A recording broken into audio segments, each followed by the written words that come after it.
Vernon Boston Lake Board of Education. Would you please join me as we pledge the flag? Pledge allegiance to the flag of the United States of America and to the republic for which it stands, one nation, under God, indivisible, with liberty and justice for all.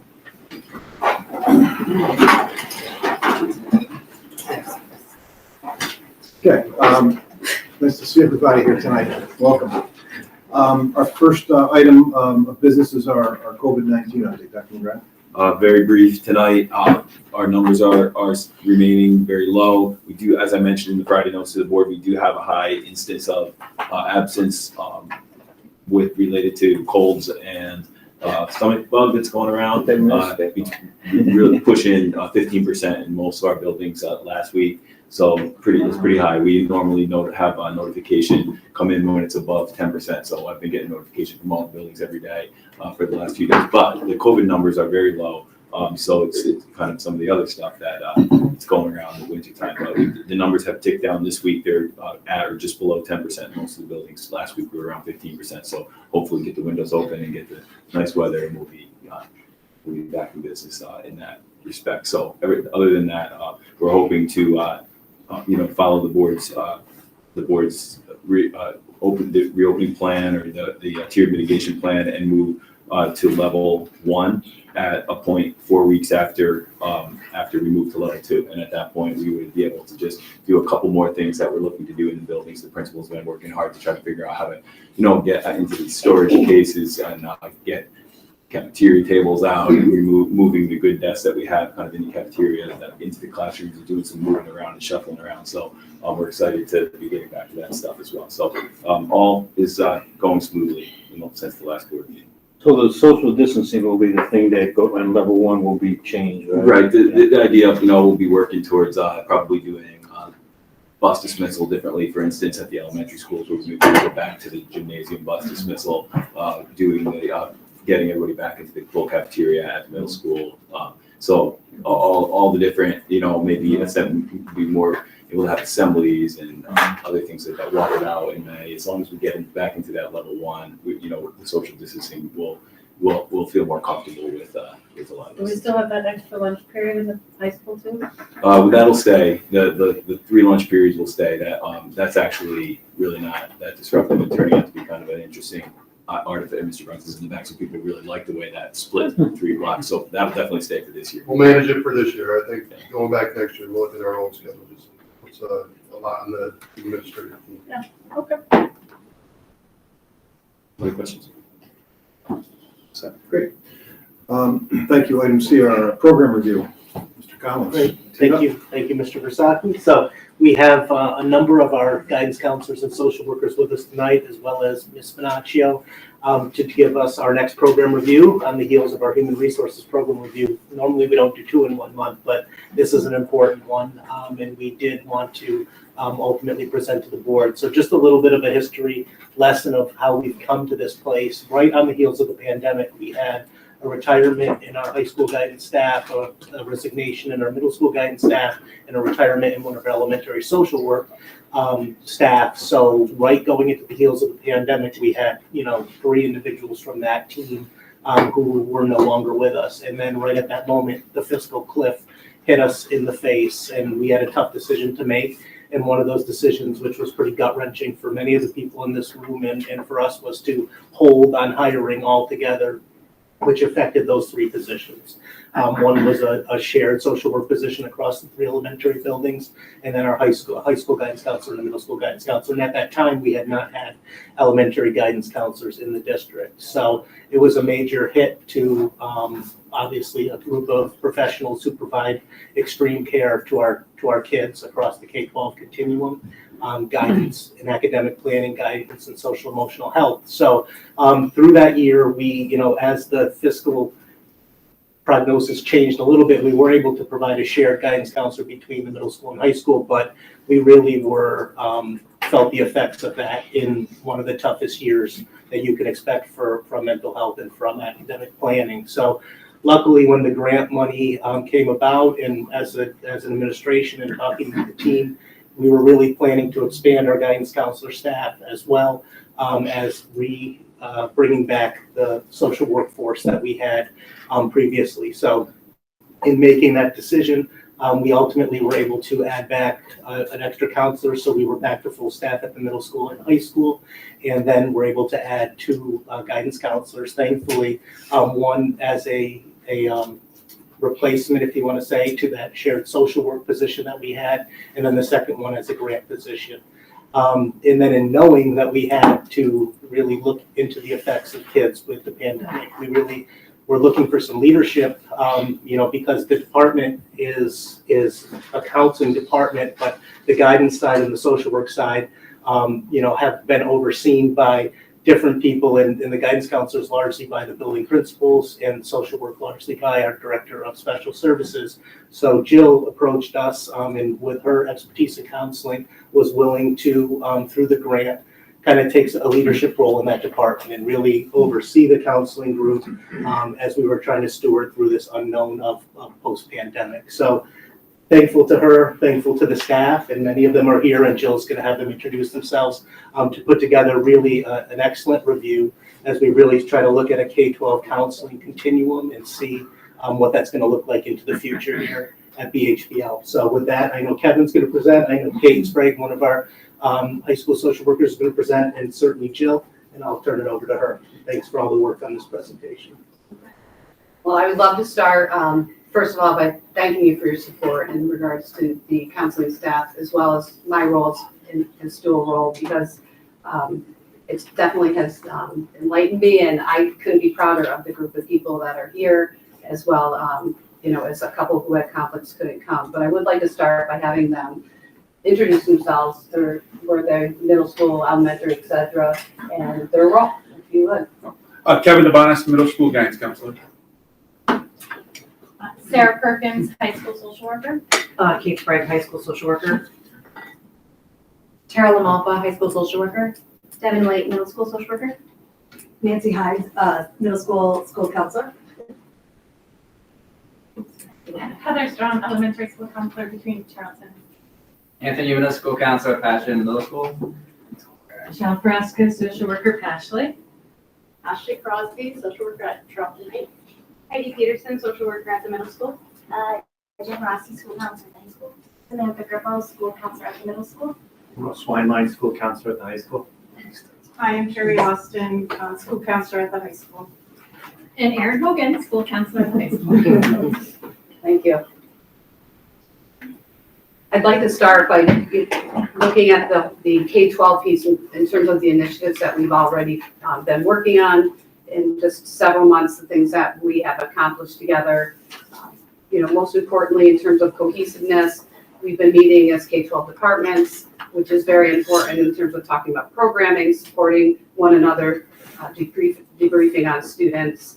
We've worked really hard on a counseling website to serve as a resource for our students as well as our families and staff. We have implemented a K-8 SEL learning curriculum, which we can go further into when I start presenting for the elementary. We've expanded our assistant programs. We've had many families in need, so in regards to supporting the backpack program, holiday, etc. We've also have been working on the New York State mandated required comprehensive school counseling plan 2, which we will hopefully have completed next year. We've also worked together, the social workers and the school counselors work very well together in terms of our students. We're working in partnership with Captain, of course, continuing with Northern Rivers, and we're also exploring other outside agencies. So that's the K-12 piece, but you'll hear some overlap in different programming that we've been doing. Put my glasses on like this.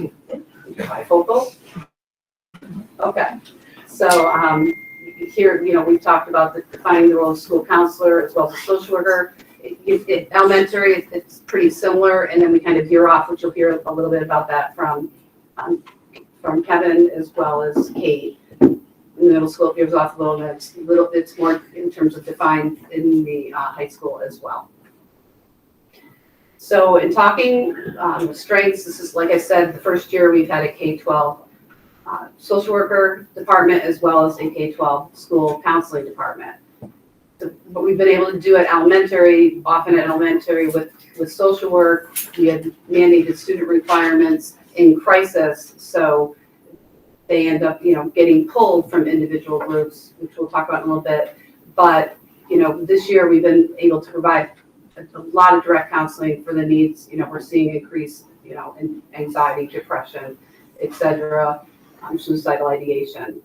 As I mentioned earlier, we have the second step program. So the counselors at the elementary level and as well as middle school have pushed in 2 classrooms. And, this is something we have done for decades as far as social emotional learning. We're focusing on relationships.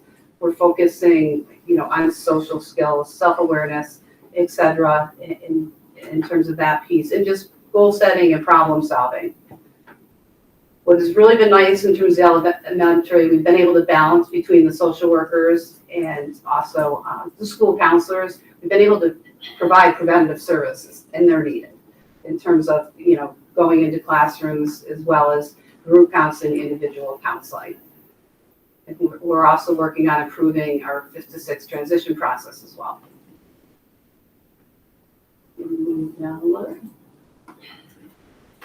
And then, of course, we have, different themes of our different schools, Passion, Pride, Stevens, and Thrive, and Charlton Heights Kindness Club, and really just encourages kindness, unity, as well. Areas that tend to be a little bit challenging. Time, as I said, there is still a factor of, crisis intervention. We're seeing a lot more of that, crisis, students in crisis, families in crisis. So that does result in some of our regular sessions being interrupted, shortened, or missed. And the other piece is one more, just the scheduling piece. With services, with kids having related services, et cetera, can be somewhat challenging, but we make it work. In the future, what we'd like to see is, a K-12 social emotional learning committee as required by New York State, as well as, at the elementary level, more opportunities for career exploration opportunities, as well as an advisory mentoring program at the elementary level in terms of just staff members and counselors connecting with all students. Program threats as far as, factors that are impacting our programming. There is a rise in, mental health issues. We are seeing some gaps with social skills due to the pandemic in terms of the isolation piece. And it's, we're reteaching some of those social skills.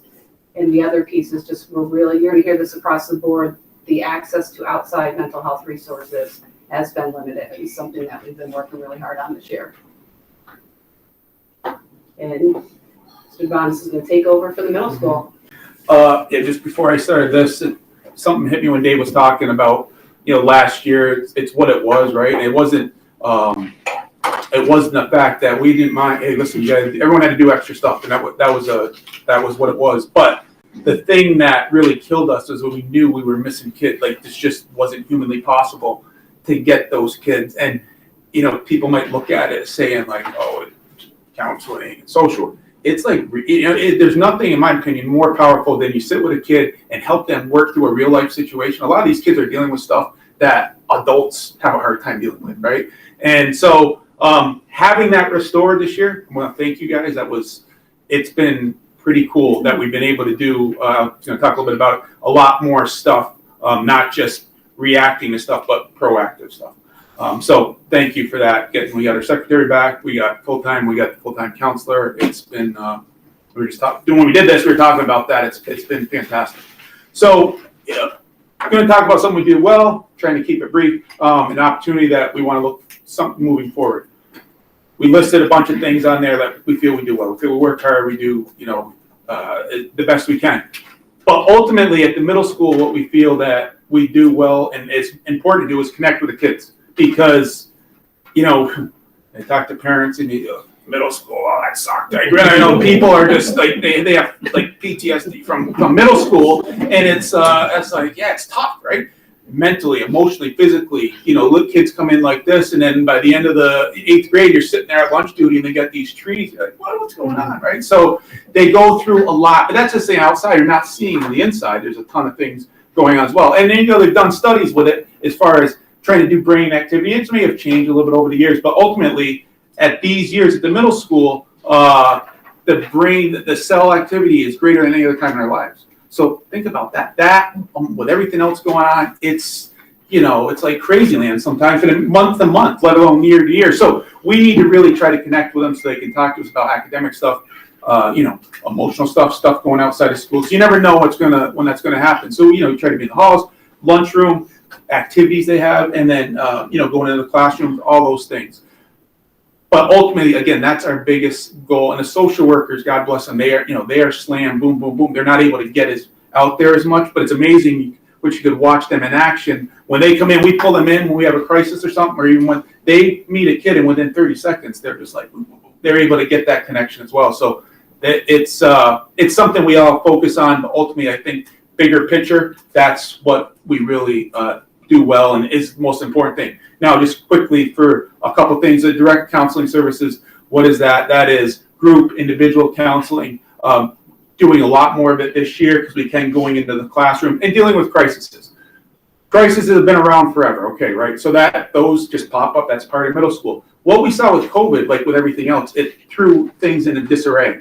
So you're gonna have your normal crises, but also it took a magnifying glass and took other situations that probably wouldn't have risen to the point of a crisis and magnified that, and it turned it into one. So, you know, we're dealing with that. So you're getting it from two sides now. And I really think that's why we're seeing such an increase in it. And it's continuing. So now you're dealing with crises that happen, you know, that occurred, and now you're trying to work kids through, and then new ones are still popping up because we're going to be dealing with these after effects for a long time. So it's just interesting to look at it from that aspect of, you know, okay, did COVID cause all this? No, not necessarily. What it did is it really accelerated it to make some of these come to the forefront, which might be a good thing because it may never got addressed, right? It may have been underlying and then they never got addressed till they were older.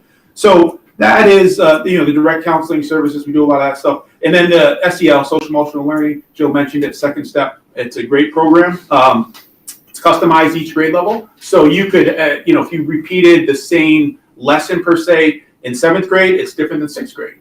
It's really unique. These people did their homework because they really are able to, you know, the kids get it. They know the maturity level and stuff that they have at, you know, each grade level.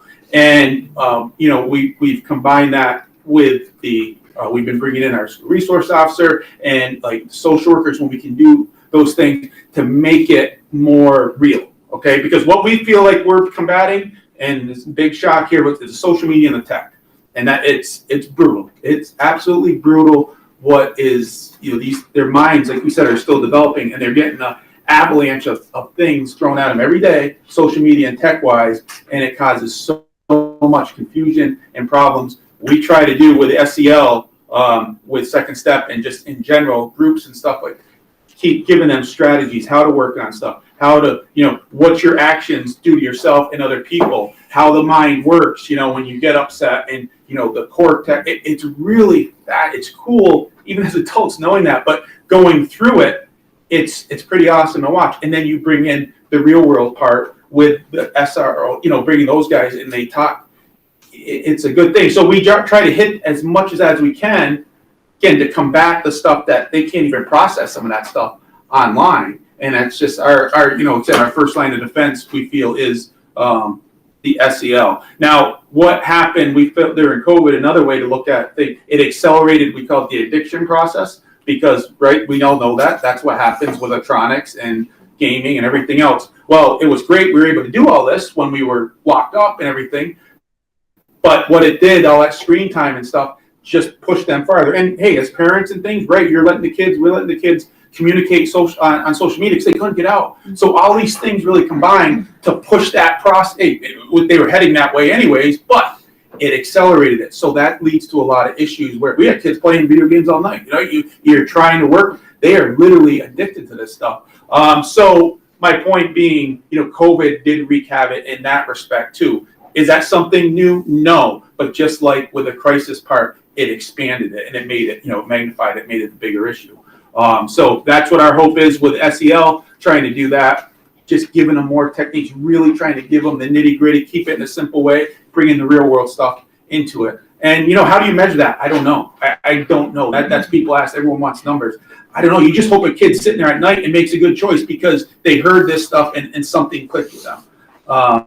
And then the last thing, we're talking about opportunity moving forward.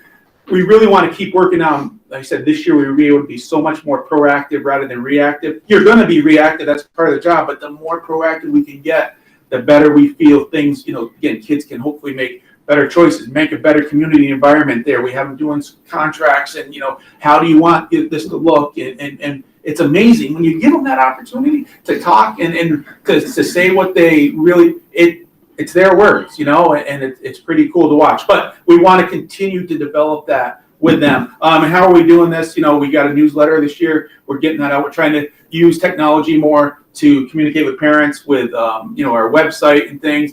We have to reach out. This is the step of being more proactive. That parent university stuff, that stuff is awesome. And be more involved with that. High school peer mentoring program, we've had different versions since I've been here, but we're really trying to make this one, the process is happening right now to launch it in the fall, to have some staying power, because there's so many issues happens with schedules and things come up, but it's tough, but we're trying to take care of all those pitfalls. So that's going to be coming in the fall. And lastly, the very last thing is continue with us counselors and social workers working together, trying to get, again, they have such great, their skills. It's really cool to watch them. I learned when I watch them, when they work with kids, get them out to more of the broader population because they have so much to offer. So we're just trying to get more creative, but they are slammed with, they have mandated kids and they have to cease, and they're dealing with crises, and it's what it is. But I don't know what that answer is, but we want to try to make that work. It's a valuable tool. So those are just a couple of the things, and the rest of it, I guess, is in the slideshow, right? Thank you. Thank you. Over 5 minutes when I check. Hey, here's Bell. Was that the That's your sign. That was it. Okay, yeah. Yes. As Kate comes up, I just want to bring the board's attention to 2 people online. I know Yes. Nicole wasn't feeling great, but still was a trooper and wanted to log on. So Nicole is our new social worker at Stevens Elementary. And Sharon McTighe was just on. I think it just scrolled through. So again, as I mentioned, Sharon, as the Director of Special Services, a great portion of what the social work team does is related to mandated services via individualized education plans. And Sharon is a huge part, obviously, in overseeing that, as well as connecting the psychologist, who is a whole other avenue that works closely with our social work team as well. So with that, I'll turn it back to Kate in the high school. Hi, I'm Kate Sprague, social worker at the high school. So I'm going to keep it brief, obviously, but I don't often get a public opportunity to acknowledge my social work peers, so I'm going to take just a brief minute to do that. We're typically a humble bunch. We're not really great at patting ourselves on the back, but like I said, I'm going to kind of break that tradition a little bit. I've had the opportunity and, good fortune to start doing a little bit of supervision in some of the buildings, both last year and this year. And I can't begin to explain the challenges that we are all facing with students in all the buildings at every level. It has been a tremendous honor to watch every one of my peers step up for this challenge and have Jill to support us every day. These ladies are not only my colleagues, but they're my friends and people I fiercely admire.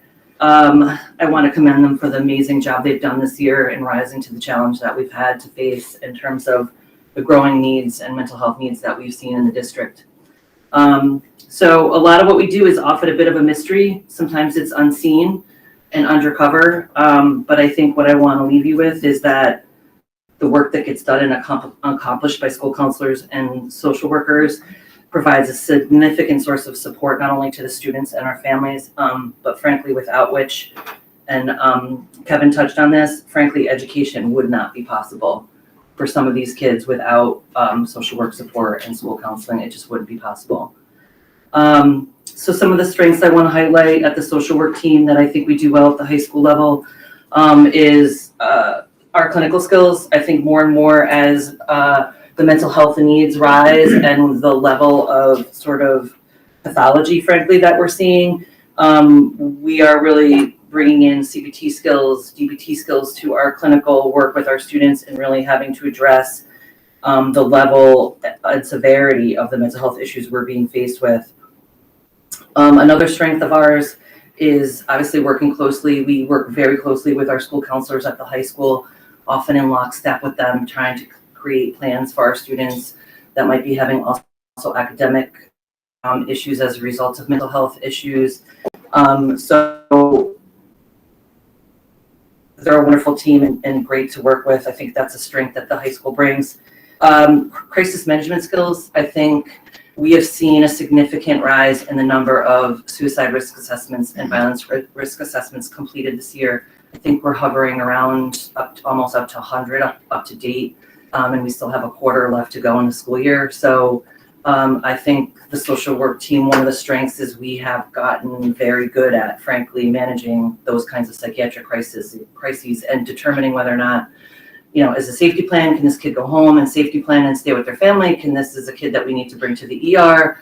Is this a situation where we need to bring in mobile crisis? So we've gotten very good at managing those things, I think. Another strength is that our SPED counseling, we do a lot of direct service with our special ed students, including intensive collaboration with our teams and parents. We also are in collaboration with multiple community agencies, including PINS, which is for those of you who don't know, it's a person in need of services, and CPS. We also work with Office of Mental Health, local agencies, local inpatient hospitals and doctors' offices. So we also interface and collaborate with multiple community providers. Some of the weaknesses we're seeing is, as we've already kind of touched on, just an overall increase in mental health instances. We're seeing cases rise. We're seeing greater needs. And like I said before, just more significant, even pathology, even at younger ages than we've seen in years past. We're still facing some student and parent apprehension at times in terms of mental health interventions that we would like to have for the student. Some situations are very delicate. We have to be very strategic. And it sometimes can be a tremendous amount of work on the part of social workers to get families and students on board with kind of mental health treatment. Certainly, as Kevin indicated, we are seeing an increase in pandemic-related school avoidance and school absenteeism. And coupled with that, we're seeing systemic challenges within those systems that I just indicated to you. So some of those systems, such as Office of Mental Health, the PINS, CPS, they are being burdened as well and are, under the weight of a kind of a mental health tsunami. So our working with them is getting a little bit harder. They're understaffed and overworked as well. So that's been definitely an issue.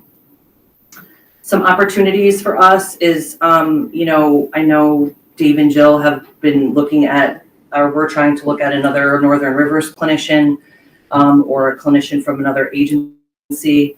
I know Dave, Sharon, and Jill are looking into utilizing the help of a referral agency called Alliance for Better Health. Yeah, which would help us kind of funnel some of those referrals that we're doing into kind of an intermediary that would help us connect families with services. So we're hopeful and excited about that. Sarah Perkins is a certified yoga instructor and, is always kind of thinking about ways that we can, on a larger scale, look at mindfulness, meditation, and yoga practices embedded in our daily day or our daily practice.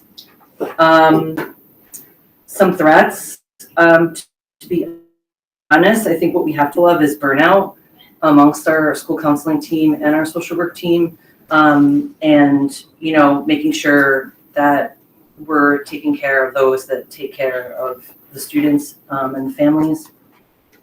I think, like, again, another weakness that I already kind of highlighted, but, is just the lack of community services and supports that we're seeing, trying to get kids connected with therapists and medication management providers. We don't even have the luxury of connecting, say, a parent with a psychiatric nurse practitioner or a psychiatrist anymore. Four Winds has closed its doors as of, I think now, or soon to be at the end of March.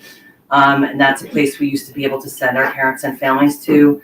There is just frankly not even enough medication providers or therapists in the area for us to refer to. We have frankly kind of started to refer to pediatricians. I don't want to say out of desperation, but out of just need, to try to help funnel some of that through primary medical doctors to help us connect kids with medication, services, therapy, that kind of thing. So. Thank you. Yep.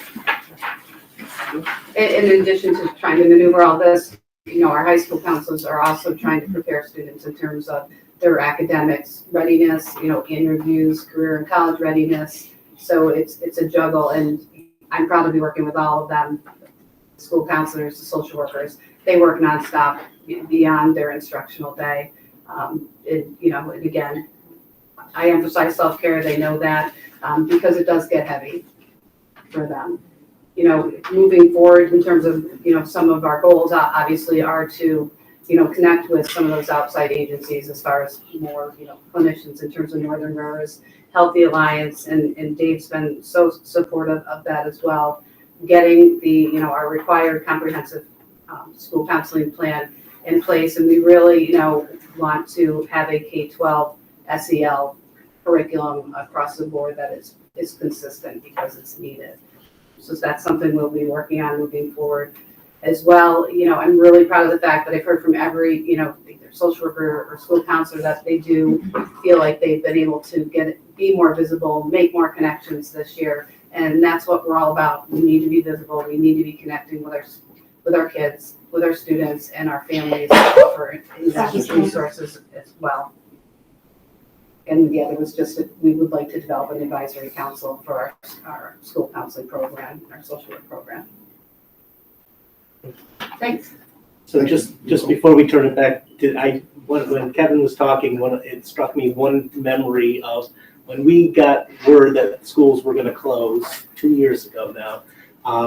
I remember in room 113, seeing pretty much everybody who was hired at that time was in that room, brainstorming together, and Sharon was there, and the principals were on the phone, basically brainstorming, how are we going to get internet out? How are we going to get food services out? How are we going to make sure we're connected to our students who need mental health services? It was just a nice memory that summarized as we were about to go into legitimately a true crisis and a war really in education. This team came together at the Central, and Sharon, under Sharon's direction and others, and really started to kick off what became 2 years or at least a year and a half of deploying services and trying to be counselors and social workers remotely to kids, which, we just had no training for really, and what a great job they did, short-staffed during that time period. So again, just want to express thank you to this team, taking on so many different roles over that year and a half, and hopefully we're coming out of it, but with every, transition and evolution, there's new challenges. So I have no doubt this group will face it head on. So thank you, Jill. Thank you, everybody. So thank you. I think there's at least a few questions. Go ahead. Don, Well, all right, I'll just ask to clarify that one. It was mentioned that we have suicide and violence risk assessment. I'm just a general question out of curiosity. When we talk about violence risk assessment, is that a risk of, and perhaps both, the student being violent within the school, concern about a student showing up to school and being violent, perhaps extreme case of shooting, or is it we're concerned about the student is at risk of being mistreated at home? Is it a combination of both? Just curious what makes up suicide, I understand, but when we talk about a violence risk assessment, what's included in that? It's exactly what you, yeah. it's a Okay. violence risk assessment that essentially assesses, and my colleagues can chime in, but it assesses the student's risk if they're going to essentially hurt someone. So we would do a violence risk assessment if a student was threatening to even hit another student, get into a fight, or sometimes students write something in an English essay that comes across to the teacher a little violently, we would do a violence risk assessment to kind of get to the root of like, is this really gonna happen? Is this a risk? Is this kid gonna actually do something to someone? So it's more, how much of a risk is this kid to do harm to someone else? As opposed to how at risk is the student of being a victim of violence at home. Although I know you have to watch out for that too, but I was trying to get a sense of where you're talking about different things, understanding what the context was, so thank you. Yep. That generally That would be falls under a CPS. CPS report. Got it. Mhm. So that generally, it's a different assessment of risk or violence, not necessarily And have we seen an increase in that as well this year, as I believe we Yeah, have? I we're- think that's been the general trend, right? And I wanted to speak to that as well. We're Sure. seeing an increase at the elementary level with that. Thank you. I'll turn over to Just John. to quickly follow up to Patrick on that, is that it's a great system that the team has, because as they do those assessments, whether they be assessments for self-harm or assessments for violent behavior, potential violent risk, they go to the principals review them. Oftentimes it's in direct conversation with the principals. Of course, the parents are pulled in, and all of the work that's done with the parents is documented, so that when I see it, I know that it's worked with the principal, it's worked with the parents. We see what the plan's written out. I mean, it sort of circles back, and then a lot of times, many times there are things that kids are just dealing with through the angst of growing up and being teenagers and dealing with life. Other times there's red flags that jump out, and so many eyes are on it that there's times when I'll circle back and go to the high school or the middle school guys, or call down to one of the elementary schools, or talk to Tim Brunson or Colleen or one of the principals. So it's really a lot of eyes, and that system helps us. I mean, obviously, you're always hoping you're catching everything.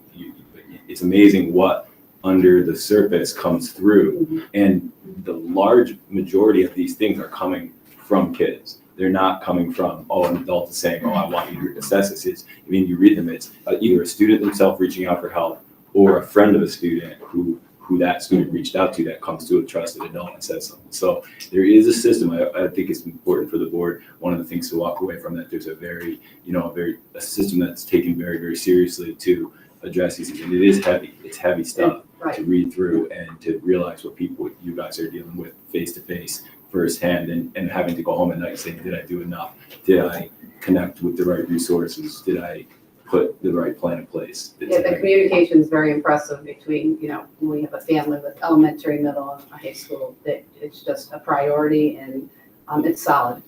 And there was a group, didn't Mary Ellen Simer talk about a group? I think you were here for that meeting, Tim. Was it a weekly meeting of people assessing students? I have very few things on my calendar written in pen. One is graduation, and the second is our PAT meeting, our principal assistants. That's it, yeah, which is fantastic. Standing meeting at the high school, meets every Monday, either at 9:30 or 1:30. Yeah. It includes all of the school counselors, all our social workers, our school psychologists, school nurse, school resource officer, head of our special ed department, head of our AIS department, and all three building administrators. And that's like a mandatory meeting. So all those kids that, Patrick talked about, with any type of assessment gets put on that list. Kids who are just struggling academically, kids who have a medical issue that we need to talk about. That's kind of a brainstorm session, and just report the facts. What can we do? How do we help this kid? Do we need to do more? That's a pretty powerful meeting, and it's great to see the team in action. And there are very few things that make the school run. Our social workers and our school counselors are right in the middle of it. We wouldn't function up here without either of those groups. Well, I was gonna say too, if I can add, that in each building, I think our administrators are very hands-on. So what I like about this district is they're involved, and they're never just kind of giving it to us behind closed doors to deal with and fix. They're right there with us, supporting what's happening and supporting our decisions. So I just think the team approach that we have is really good. Well, as I said at one of the last meetings, when it was 10 below zero and Colleen Wolf is out there getting my kid out of the car. Yeah. Though we still miss Phil Podia. I don't know if you ever watches these or where he is. Still miss that guy. Love that guy. But great to see Colleen out there in the morning. Like I said, very hands-on engaged. Well, to that point, since I'm already at the floor, Don, I'm going to take one more minute here. Happy Social Workers Month, right? So congratulations and thank you for all the good work you do. I think my biggest concern is, I said this a few years ago, that if we continue to hear review after review, how many students were struggling, and we're not talking about, kids didn't do that well on the test, or we only had 12 kids get into Harvard this year. We're talking about suicide and violence risk assessments increasing every year. I've been on the board for 6 years, and every single review has mentioned the mental health challenges of our kids. And I think it was my buddy James Mon who pointed out that I may have been a little over-enthusiastic in my comment. I can tend to do that. I'll blame the Irish. But my comment that I said then, I stand by now, is that I don't think any of the test scores or where these kids get into school really matters if we continue to see year after year mental health challenges like this increasing. And from every year I've been on the board, I've heard from teachers and administrators and principals that earlier and earlier on, and we heard it again tonight, not only earlier in their lives, but more serious issues. Second grade, when I was a kid, second graders worried about getting picked on at the bus stop. Now we're talking about suicide assessments. I mean, at what point, and I'm not saying this is because of anyone here or anything that Burnt Hills is doing, and Don has seen this in his whole career, so he may have comments on this, so which is why I wanted to raise it before he spoke, and he can follow up as well. But at some point, I don't know when we stop looking at the reviews and going through this every year as a school board member. I can tell you at times I leave here, I don't know what I'm doing here. I mean, what are we doing as a school board and as educators? If we watch this year in and year out, where do we stem the problem? And 4 winds closed, when did this happen? I mean, this is, you're right, there's not enough therapists. It's the outpatient. Just the outpatient, okay. But I mean, my goodness, I mean, if we don't start addressing the core of the problem, whatever the source of the problem is, and some of it is probably educational. I said years ago, their kids are ready for full day kindergarten. I know that had an impact on some, had an impact on mine. If we can't start addressing what the core issues are, however we can, I'm not saying it's all us here or it's because we're not doing something well, but I tell you, it just year after year, I'm going to tell you, as I wrap up my last term on the board, what gets me is how much time we spend talking about test scores and such. And again, we need to, I understand that in the academics and everything, it's important. But what I leave with is just how much more severe these problems are at every meeting I've been to. And I've heard about this meeting, Tim, and thank you for speaking to it, because I was so impressed when I heard it last year. But I mean, at one point is that we're just putting fingers in the dike here. And you talk about burnout. I don't know how you do what you do. I've heard a couple of situations because we hear them through, having kids in the district, as we know. So we know some of those situations. And you go to bed crying, like you know these families, all the families. I mean, at what point do you say, what else can we do? How can we stop this from happening before we're looking at social workers burned out because you've got kids by elementary school looking to harm themselves or take their own lives? And I don't have an answer for it. Shut down social media. Yeah. I'll make that motion. There you go. Beautiful. We got it. Don and I are on the case. So thanks for all you do.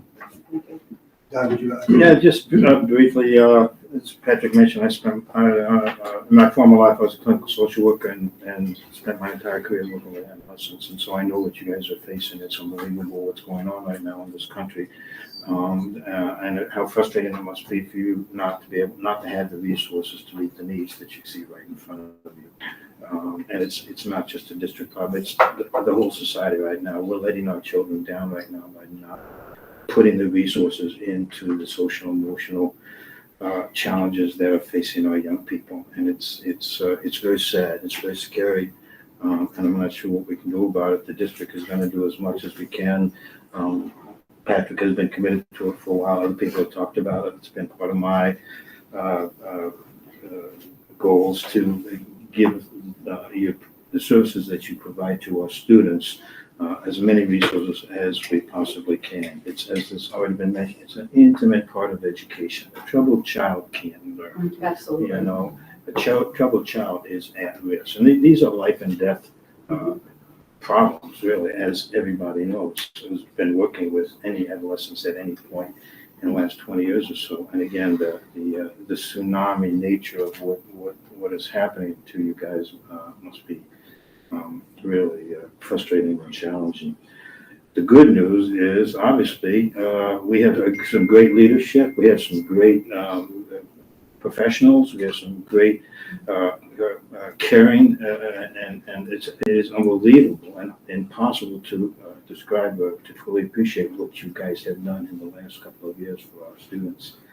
So I really take my hat off to you. I realize how difficult that must be for you, how frustrating it must be for you, but you are meeting the needs as best you can, and it's our job to give you more resources so that you can continue to meet those increasing needs on the part of the children in this district and the children in this country as a whole.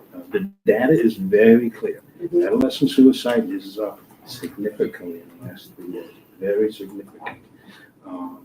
And it's very scary how at risk we are. A lot of people don't realize how dangerous allowing children's mental health issues to go untreated can be. So again, thank you for what you do. I appreciate it very much, and we'll try to help you as much as we can. We really appreciate that. Thank you. Thanks for the Yeah, presentation too. our kids are very fortunate to have such a dedicated group, and just the collaboration with Patrick and Chris and Dave and the principals have been amazing, and they are just, the school counselors and social workers are top notch here. They really are. So just a couple of things. I did have a couple of questions, but I did want to say obviously a child's social, emotional, mental health from kindergarten on up that you guys are seeing. As has already been said, their safety, feeling secure in where they're learning is the first step to happen before they can actually pick up anything, learn anything. It's none of that's going to happen. None of the wonderful work that we do teaching happens without the work that you guys do, down to making sure that, I know during COVID, the social work team was out, making sure people had meals, making sure, families were connected to the things they needed to be connected to. So just the breadth of the work that you do to make sure that our kids and our families are safe and healthy is astonishing. So thank you for that. I do also want to mention my personal contacts within, other parents, other kids. Not every person who I've talked to who's had an interaction with either the social work department, the counseling department, the school psychologist, special services, has had, for the most part, everything I've heard has been just positive feedback about how caring and dedicated this group of professionals is. So, someone had talked about measurements and outcomes. I don't know how you put that into a measurement or outcome other than, I just feel like almost every single person I've talked to who's a parent who has had that contact has had a positive contact and a positive experience. And I think as difficult as your day in and day out work is to do, that it's important to hear that you're touching lives and changing lives for the better. I know there are probably some days where it doesn't seem like that, but that work is definitely appreciated. So I did have some questions on the presentation. The first was one of the threats to the program was a changing demographic in the community was one of the things that was mentioned as a challenge to our social emotional learning program. I guess my question would be, what changing demographics are we seeing? How does that stress our social work and counseling team? And if there are changing demographics, and this might be a board question, are there resources that are then available because of those changing demographics that would allow us to add to the program and to allow us to add to the resources that we have available? I don't know who answers that question. So there's a question I'm throwing out there. The demographics? There was a spot in the program where it said one of the specific threats that we're facing, or one of the challenges that we face, are the changing demographics in the community. I mean, okay, I can speak to go that. ahead. At least from the high school level, we're seeing a lot more students transferring in from different states and different communities. I wouldn't say Burnt Hills is the transient community, and it's kind of always been, your Burnt Hills, your Burnt Hills family. But I think over the past 10 years, we have seen more people coming in from, like I said, different states, different schools, and sometimes, as those kids come in, we're trying to meet those needs. If you look at it from an academic standpoint, we have students who come from, Virginia, or where the academic standards seem to be very different. So trying to meet those needs, making sure they're getting the academic support that they need, whether it be AIS services or, and also transitioning from out of state to a new school, making friends, making sure socially they're feeling connected. So I think that's probably what we would see at the high school. Could I just follow up this? So is economic vulnerability, poverty, increasing as a demographic in this community right now? We're seeing an increased needs in terms of backpack programs and foods. And to your point, when we had the power outage before the break, the social workers or communicating and helping deliver food and office staff. It just, because parents, they're looking for it because they didn't have enough food for the week. And we're seeing a little increase there as well. John, if I And could so add being an free- assistant. Just to comment on that, just real quickly, our free and reduced price lunch number is different from poverty numbers, but our free and reduced price lunch percentages are the highest in my tenure since I've been here at Burn Hills Boston. We have seen an uptick in the parents that do qualify for that program. So as the follow-up to that question from my question had was, given those changing demographics and socioeconomic, status, does that open up any opportunity for funding, for grants, for state assistance, for federal aid, for whatever that looks like? And I guess that question goes to you. Unless one of you guys want to comment on that before I answer? All right. One of the things that we do end up looking at is there are different avenues for funding that are based in part on the district's poverty percentage and free and reduced lunch percentage and different mechanisms and metrics that they have. One of the ones we have is Title I. Our district, with our number of kids that are in poverty, we generally fall right below that 5% or above 5% of our population. And there's not a graduated funding implication from the federal government for that. Once you're over 5%, it's a nice jump. When you're below 5%, it's kind of a significant decrease. And we've straddled that line for years, and we've gone back and forth, and it's to the tune of almost $200,000 or $250,000, depending on which side of that line we fall on. So as we continue to be on the higher side of our poverty numbers on that line, we probably will see some more opportunities for more funding through Title I. One of the other things that we're seeing now is the state's foundation aid formula is now finally flowing as it should. And baked into that foundation aid formula is there are measures and metrics that dedicate additional aid to districts that have students in poverty, that have special education, that have other challenging needs in their communities. So in theory, what should happen as time goes on is we should see our foundation aid cap get higher than it's been in the past. And as the state fully phases in that foundation aid, we should see more aid coming to the district in that regard. The one thing we haven't seen yet, those two avenues, state funding through the foundation aid formula, title grants, et cetera, we are going to hopefully see a little bit of improvement in that over time. We still are not the type of community that most traditional grant agencies are looking to send grants to. When we look at Burnt Hills in comparison to many other districts in the area and the region across the state, we still don't fall into that category that would generally lend itself to being a candidate for a lot of the grants you see that are competitive based upon our poverty needs, if that makes sense. So I don't know if anybody out there is seeing a grant that's different, I'm happy to look at it with you. So, no other sources so far? Or keep me posted. A follow-up question to that though, Chris, because if I remember right, James Long was doing a great job of tracking a whole host of data points, and one of them was household income. And more we've seen that household income though, on average across the district has been going up consistently for years. So it seems like we're following the same trend as the rest of the country. We have an increasing number of, I don't want to say 1%ers because that sounds pejorative or political, but high income, let's say, and then a growing percentage of folks on low income who are quite often people who are at risk. James Munn's measures, which is in the budget binder that we share every year, it shows the aggregate adjusted gross income of all the folks in the community. I don't really have very good data on the 1% versus folks that are in poverty, but I can tell you what we are seeing is that on the free and reduced lunch standard, which is a more generous standard for folks to qualify, we're seeing up to 20% now in the middle school, which is the highest it's ever been. Poverty, again, still straddles that 5% line, but some of our elementary schools, Pashley and Stevens, are also almost at that same 20% level the middle school is, which is a new dynamic for us. When I first came here, we were in the low to mid single digits for free and reduced lunch percentages. So that has changed. And to be fair, that's changing across the region. That's not just something that's happening only in Burnt Hills. Right, nationally. But it still has to pose challenges for districts and finance officers when you're trying to manage such a bifurcated district like that. And the shrinking middle class, of course, something we're seeing nationally. It's not just a district trend, but it's kind of, I don't want to say interesting as if this is simply an academic exercise because we've heard about the impacts that this has practically on the students in the school district, but it's got to be hard to manage because how do you look on the one hand, we're not qualifying for these grants because we're looking like we're becoming much wealthier, but maybe the wealth is concentrated in one area and it doesn't mean we don't have an increasing number of students. I mean, we just started to, again, really, I think, Patrick, every review I've heard for 6 years has talked about the increasing number of students who have needs and the seriousness of those needs.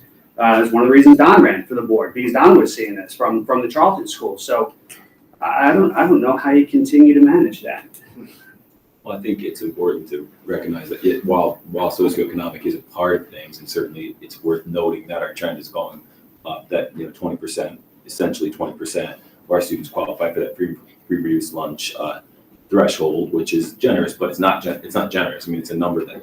So obviously, if people are struggling financially, then it may have an impact on a student's ability to focus on, the things that we want to focus on school, but not necessarily. And there's a lot of other factors. And so demographics might be one thing, but, it's come up a couple times tonight. My phone was buzzing from Mrs. Wolf, who's joining us online. She says, the social media, like hitting it on the head, like the stress and the pressures of the social media is just so huge in these kids' lives, so kids that have unfettered access to social media, they don't have checks and balances on it. It's not being explained by their parents, or if it's not being explained by the parents, if we're not trying to address it and help them to understand how to handle those pressures in school, that's going to affect them.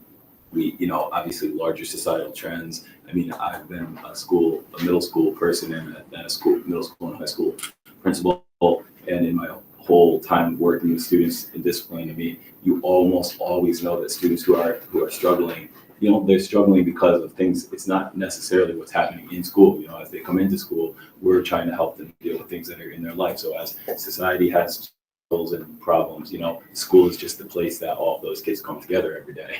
And so you're dealing with those. So it's such a complex mix of things.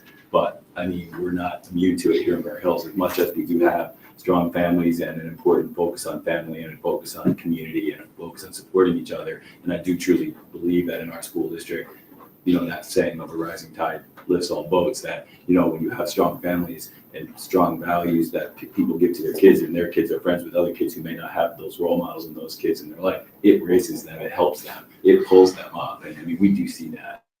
So that's the positive side of it. So we have to just look at the whole big mix. And that's why we have this group of professionals who spend their day not teaching history or math or ELA, but focusing on helping kids to navigate those things. And I think I omitted one thing. I just want to add to what Patrick and Lakshmi asked, because it's a credit to the folks that are in the room today. Jill, backpack program, your leadership. We may not qualify for a lot of those larger grants that were donated by large institutions. We have great partnerships with some of our local businesses and local faith-based organizations that support the backpack program and some of the other initiatives we have with our students. And they for example, Hill and Marks every year gets a lot of money to it. Every summer, during COVID times, our local faith-based organizations, the kitchens were too small, so we opened up our kitchen here, and they fed the kids all summer. And this was before the free federal program came about. So we have a lot of local community resources that do help with that, even if we may not qualify for some of the larger statewide grants. I just think it's important to note, and you guys have done a great job connecting the kids with that. Yeah, and the breakfast program has been awesome as well for our kids. And I've watched Joe get nervous about Patrick in the past, whether or not he's going to call it snow day, because if it was a Friday, especially a Friday before vacation, the first thing we got to get those bags out. Let's make sure they go. We so do. And they do, whether it's snow day or not. They're making sure those programs get out, which is great to see. I'm sorry, can I just finish up? Sure, go ahead. Question, sorry. In terms of measurement of student mental health, kind of across the board, I imagine that we're using utilization rates of resources, like what percentage of our counselor social workers' time is being spent one-to-one.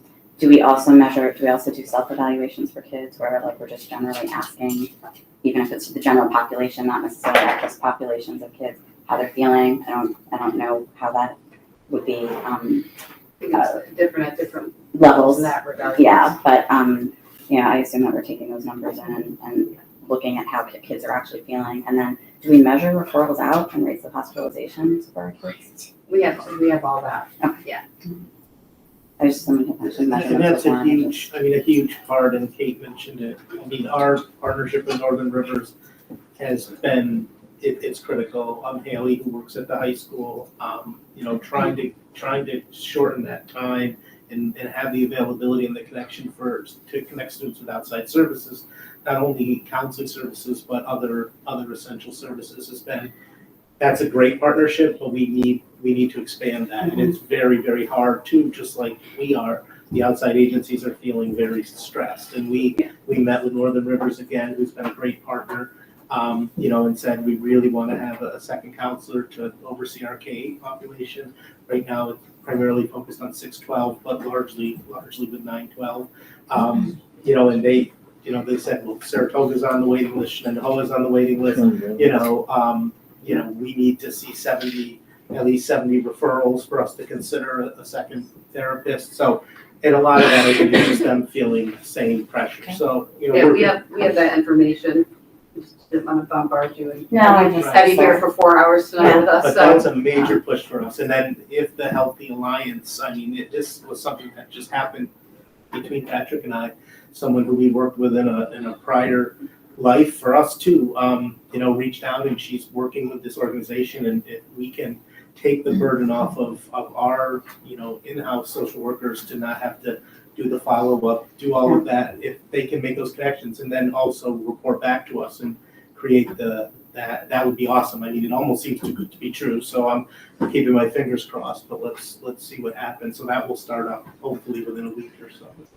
So it is in our SRO program. I mean, Tim mentioned it, having, you know, an additional resource officer, both Zach and Cody, it's a huge benefit. I mean, they work integrated into the team. Our nurses, had additional nurses on staff, not only for COVID, but they work with the team, the school psychologists, our special ed teachers, many of our self-contained programs, and we have social workers who work directly with those programs. And our general education teachers are, you know, in tune to the needs of students and making relationships. And that's, as Patrick and everyone mentioned, that collaborative effort where everyone is playing a role on some level, but we need the dedicated trained staff to do the actual work with students, so. Thank you. Thanks. So Dave, that was partially an answer to my question, but those students who are in crisis get, you know, needing to be so, the majority of your time, right? Yes. So, but my concern is sometimes about those kids who are doing okay in school, you know, there's not too much happening outside, but yet they are in turmoil as well. What kind of process is there for those kids? I think at the high school, you know, students are able to just walk in the wellness center or in the guidance office to see someone.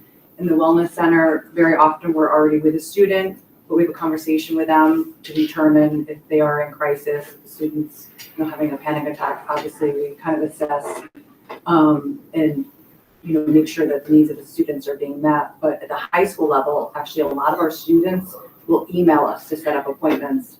And we go through the health classes just to make sure that they know who we are, how you would access support. Sometimes it's them meeting with their guidance counselor, them feeling like they need more counseling and then making the referral to us. But trying to catch that, I know that pocket of kids that you're referring to. And I would say a positive that I have to share, that in the 10 years that I've been here, when I was first here, the waiting area was empty. We were really just focusing on students that had counseling on their IEPs. The positive is there's less stigma associated now with seeing a social worker or a counselor. There are more kids accessing the help, coming in, referring friends, like we said, you know, making a report if they see cuts on for gym. Like, the kids are more aware and they're more open to, and we say, you don't have to come to a social worker or a counselor, go to a trusted adult. All of the adults in the building are trained and they're gonna know what to do. Because I think, you know, like middle and high school, definitely, they're aware of safety concerns before we are. I mean, they're seeing them on social media. So it's really kind of training them and empowering them to also be looking out for each other and to not carry the burden of keeping a secret that their friend is. So I don't know if that answers it, but Thank you, it does. we do try to really try to get to those kids. And one last thing, the kids with the most severe needs, the real problem this year is that when we're sending them to the ER, they can be suicidal and they can have a plan, but unless they have the means, they're being sent home. So those kids are then coming back to school the next day. So the amount of time to make sure that it's assessing, it's every day. We never, before, at least those kids would be able to get the help that they need. There's not enough beds. There's not, and as Kate said, that's why it's just coming down. And so, and can I just add to that too, just from, because I think high school kids are more likely to maybe reach out, you know, go to that open door themselves, and there's more self-referral. I feel like at elementary and middle school, I don't want to speak for elementary, but Our teachers, I would say our parents and our teachers and that level of communication that we have, they're on our front lines and they're reading, you know, the quiet kid too, the kid whose grade's slightly dipping. They're reaching out to us and we do a lot of there's a lot of team meetings and our PAT meeting going on. We get parent referral. So I feel like because they might not always reach out themselves, like maybe an older student would. And I think like what Kevin was talking about, the proactive versus the reactive. So as counselors, if we have a caseload of, you know, probably 250 kids, can we individually meet the needs of 250 kids? No, but we're in the classrooms. That's why we're doing the SEL. They know we're there. They're seeing us. Then they're dropping in. You know, if we're out there and we're more visible and we have that time, they then say, you know what, I do have something I need to get down and see one of the counselors. And then our social workers are doing the more, you know, who really needs to be seen on a regular basis, who needs that more support, and we're helping to make those referrals. So I think it's just such a huge team effort, and it's that, you know, being on the front lines and then having it trickle down into, by the time we're getting to social work and outside counseling. So when there's a family that is in crisis, so say they have 3 children, one high school, one middle school, one elementary school, obviously the other children in the family are impacted by the crisis of that in crisis child, so the support then. That's what I was talking about with the communication. Okay. It's absolutely amazing in terms of, I'm on it. I So the see it. teacher knows that there's a crisis in the family when that child comes into the elementary school. We also, I mean, and it also can start from our bus drivers, just, you know, kind of talking and just looking at kids, seeing that a kid's just not acting the same way. We're such a close-knit community, which is awesome. And, you know, we have this similar process as far as Pat, and parents will get other parents who are calling, you know, a neighbor calling concerned, and we certainly follow up with that. My last question is, you'd mentioned about the, there's no pharmaceutical manager, supervisor, I can't remember what you call it. Yeah. So is there a subcontract type thing that we can arrange, or is there professional in the building that can be, like our nurses are RNs, I believe, right? No? Yeah, but what was, yeah, No, I know they can't prescribe, but I mean, they could be a prescription manager, couldn't they? I think they were talking about that's all right. referring out to a medication. No, I source understand this, first. but what I'm saying is if it's not out there, then do we have to create something for ourselves? Well, yeah, there's a little bit of that. So Haley Minton, our Northern Rivers clinician, can put kids on the waiting list over at Northern Rivers in Malta to see a nurse practitioner named Mallory. Again, you're up against the waiting list. And Mallory's waiting list, I think, is longer than Haley's right now. It's possible if we happen to have a student that's connected with Haley, we've got a better shot of that kid actually seeing someone with an expertise in psychiatric medicine. But for the kid or the family who they're now just interfacing and don't have any outpatient supports, we are having to kind of resort to primary medical physicians and pediatricians to be our first line. The one thing that we've noticed this year that's really new is that a couple of pediatricians in the area have really, I think, noticed the surge and have themselves decided to hire like either a licensed mental health clinician or a licensed clinical social worker for their practice. So that's been refreshing, and that's been really good to see. I think it's only 1 or 2 of them, but we've been seeing more of that. But just to give you an idea for what we have in place right now, the timeline would be 6 to 9 months for us to be able to get to use the system that we have. I have a family right now that was referred and has been waiting to get in for 6 months. So if that child needed medication, so on average, it's 6 to 9 months they'd be waiting. There's also some restrictions, I think, Lisa, and we could check on this. I don't know if school districts in New York State or school district employees, even if they are nurse practitioners, are allowed to be prescribing medication to students. I wasn't suggesting prescription, I was suggesting management. That can be done, but I think prescription medicine, those types of medical. Because I don't think we should get. All right, I just wanted to make sure.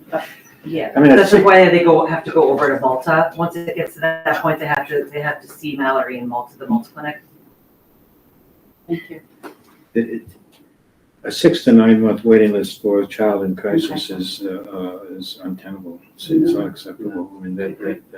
6 to 9 minutes is an eternity when you're that age. It's 6 to 9 months. such a sad situation, really. And again, my hat's off to you guys for managing it as well as you do under the circumstances. It's triage, really, is what you're doing, and keeping kids alive, while we try to get them, in-depth help.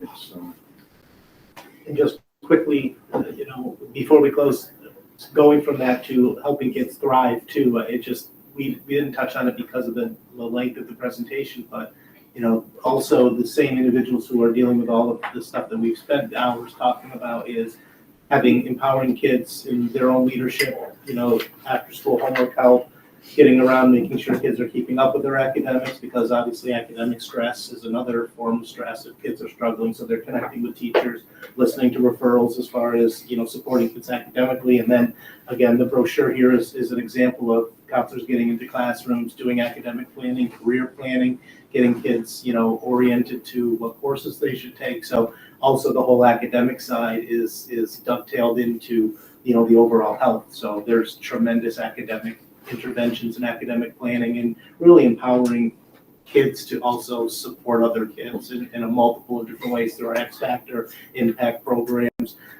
Again, through the SEL programs at the elementary, the Best Buddies programs that we're doing, there's a tremendous amount of integration with students helping other students, and that's all, not all, but largely also supported by the individuals. Right. When the data shows that peer-to-peer counseling is very effective, helping both students, So that was going to be a question. I think you just answered it for me. Is do we have formal structure which we can facilitate and support peer-to-peer counseling type of activities? Certainly something we can look to grow as well. Yeah, it might be one of the answers, really, because we obviously have a lot of healthy kids in this district too. I mean, focusing on the troubled children right now, but the majority of our students are an amazingly high functioning group of kids, and I'm sure there's some resources there that we could tap that might be. If I remember right, kids listen to each other a lot more than they listen to the grown-ups. That's it can be very powerful. And also at the elementary, we talked about the advisory mentoring with staff too, because, those connections are essential as well. That the kids being able to go to an adult that they're connected with.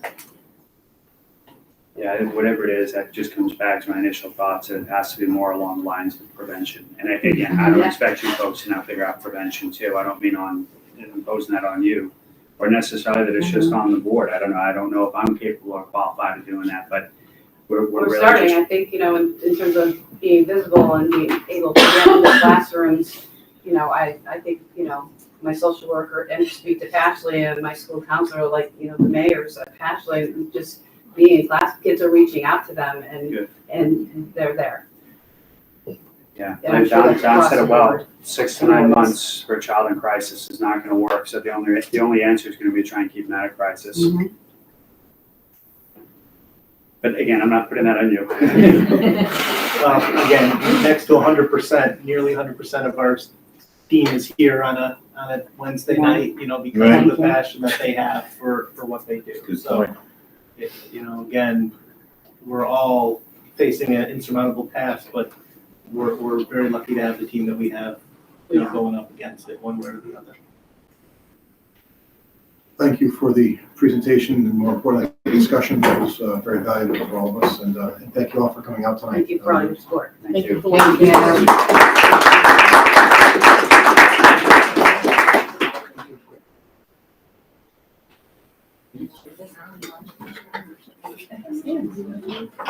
Thank you. Thank you. Nice to see you. How are you? Good. Because Mike has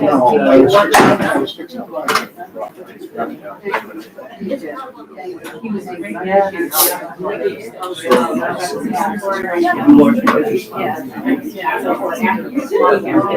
Thank you so much. That's really cute. Thank you. Working our city. Thank you.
It's an IT.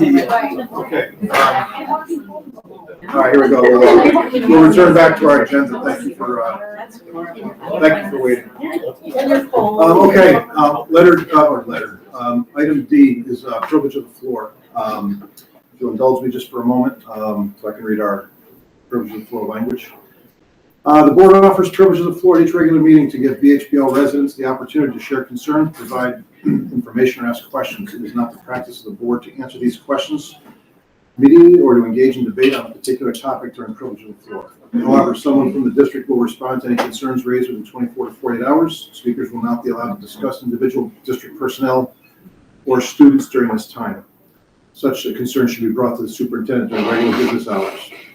Privilege of the floor is limited to 30 minutes, and each speaker is asked to limit their comments to 5 minutes. Any group or organization wishing to address the board is encouraged to identify a single spokesperson. All speakers are to conduct themselves in a civil manner. Copies of prepared statements should be left with the board secretary. Okay, with that said, we have 3 speakers tonight. Kristen Ryder. We only have 3, but I'll keep a timer just to keep everybody on target. Okay. Thanks. Speak a little No. down to the microphones in this here, so. Yep. Okay. So just that it can pick you up. All right, so tonight I wanted to talk about, CRT or DIE, whatever initials they want to call it. And I'm glad that we had the counselors here tonight talking about, mental health. I have been saying this probably for the past year. I have an elementary student who suffers from mental health issues. He is in special education. He has a 504. And I think what we're seeing in the curriculum that they are trying to push into school districts is a big, it's a big opportunity to get into these kids' heads at such a young age. I was just enlightened by a 5th grade, the puberty session. I think we should know about boys, girls at 5th grade, and that's that. I don't think it should be entailed any more than what it is. I think we need to keep the innocence of our children as long as we possibly can. I am even shocked at a conversation that I had with my 2 older children, the things that happen outside of school. Our kids are growing up so very quickly. And I'm not saying it's school and education where it's coming from, but it definitely plays a part.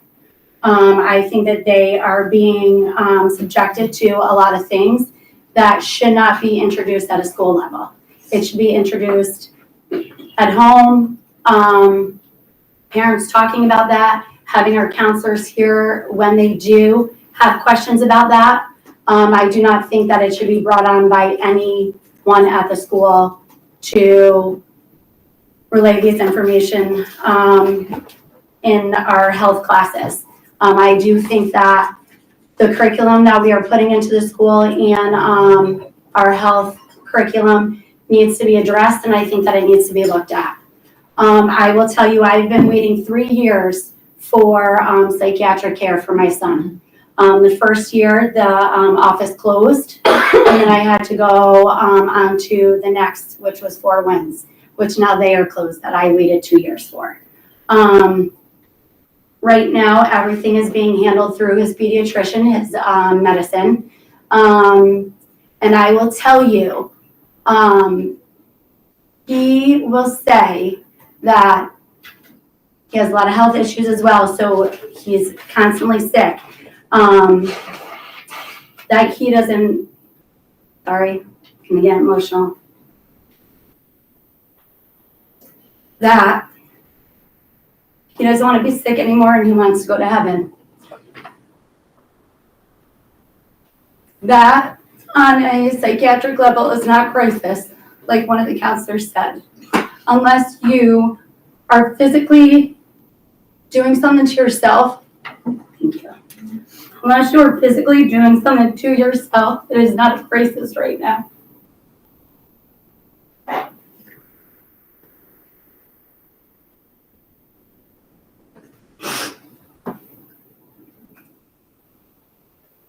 I think our community, by being so divided, is failing our children. I think our school district is failing our children with things that are being taught and brought up. And I think some of our parents are failing our children by being their friends and not being their parents. I'm hoping with the curriculum that was just talked about through the counseling, that the homeschool connection is greater for next year. I will say the only time that I have had any connection with my son's teachers, social workers, is if I have been in contact with them.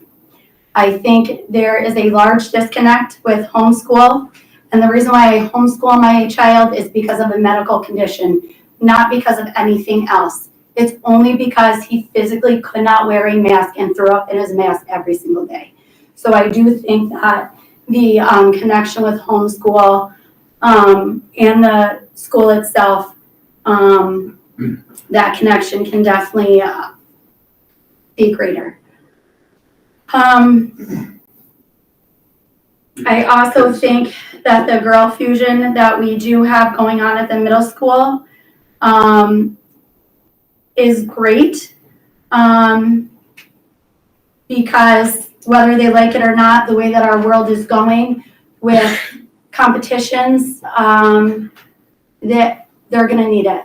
They definitely are going to need it. They, what's in the news and the media with transgender, they have enough to fight for women's rights than going up towards men who can be qualified in their same class.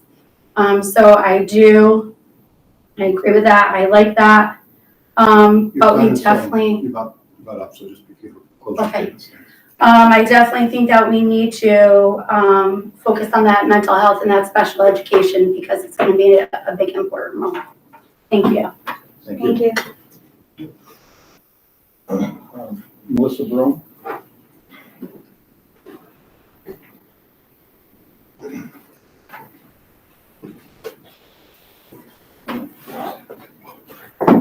Hello, everyone. As you just said, my name is Melissa Barone. I'm sitting here tonight to just kind of present to you or just speak to you, because I know tonight later on that there is going to be discussion about the policy, especially for like privilege of the floor. And watching the last meeting and through video, I just want to put out there that it sounds like it's somewhat similar to what is currently put out there in policies right now, but please be wary about what you decide to change. Obviously, I've spoken before about the Constitution and about freedom of speech. So I want us to be aware of that and like, please keep that still in mind. Obviously, you all took oaths to, abide by that. We come here as parents because obviously we have concerns and we want to bring them to your attention, and we want to come to meetings so that way they're filmed or they're for other parents or other people to hear those out, rather than just always writing emails and only having a few of you being able to hear those out or kind of address those. So it's really important that we keep public, this public forum for us to be able to come here and speak and share those things with you. I do appreciate last couple of meetings, obviously they have been well attended, very big, obviously lots of speakers. I give you so much kudos for basically allowing us to speak.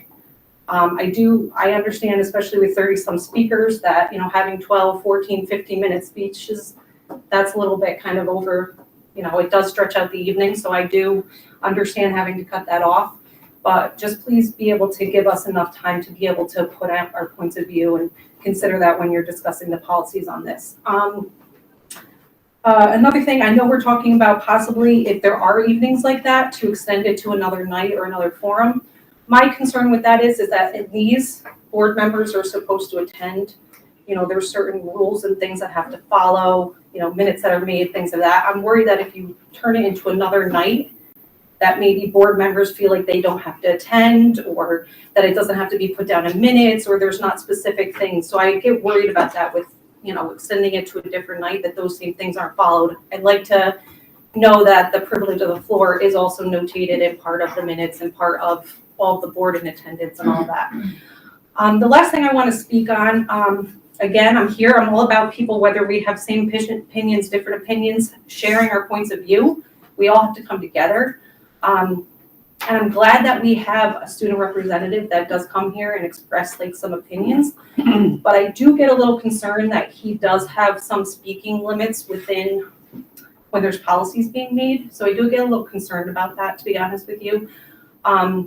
You know, just having a say in that, just because I know all of you in the board, you're 18 and above, you live in the district, and you were all, voted in here by your constituents and all the people in this community. So it's great to hear his opinion, but it's also weary just to make sure that his say is not put into the actual policies. I know it was brought up some things that were said at the last couple of meetings. I find that the parents and the people that have come to speak at these meetings have been pretty respectful. I mean, I know people have gotten pretty, passionate, I guess you could say, but I don't feel like anybody's ever sworn or specifically pinpointed anybody or lashed out. So when we're coming to you, we're expressing to you things that are actually happening. And I just feel like certain points in history, we need to kind of take from those and learn from those things so those things aren't repeated. So when we're talking about those things, it's not to like bring up hateful speech or hateful rhetoric. It's just to say like, hey, we feel like this is kind of happening, or this is the way we're feeling that this is occurring. So again, it's kind of worrisome to worry about like what we have to watch what we say when we're trying to express what is happening to our children and to us. I think that's pretty much it. But again, I just want you to kind of consider those things when we're talking about policies tonight. So thank you for listening. Thank you. Ben Reelman?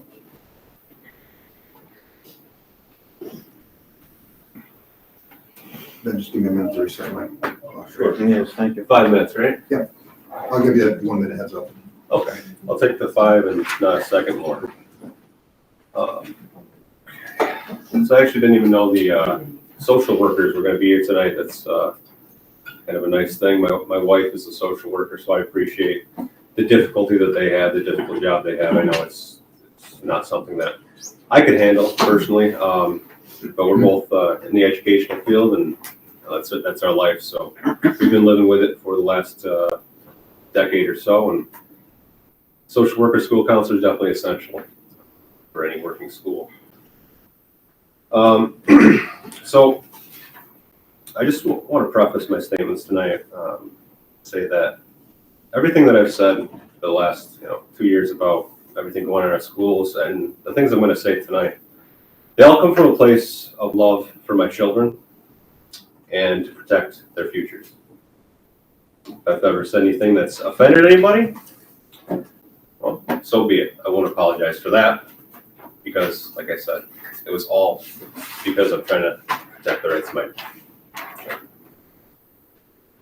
So, that being said, I hope that all of you are doing really well tonight.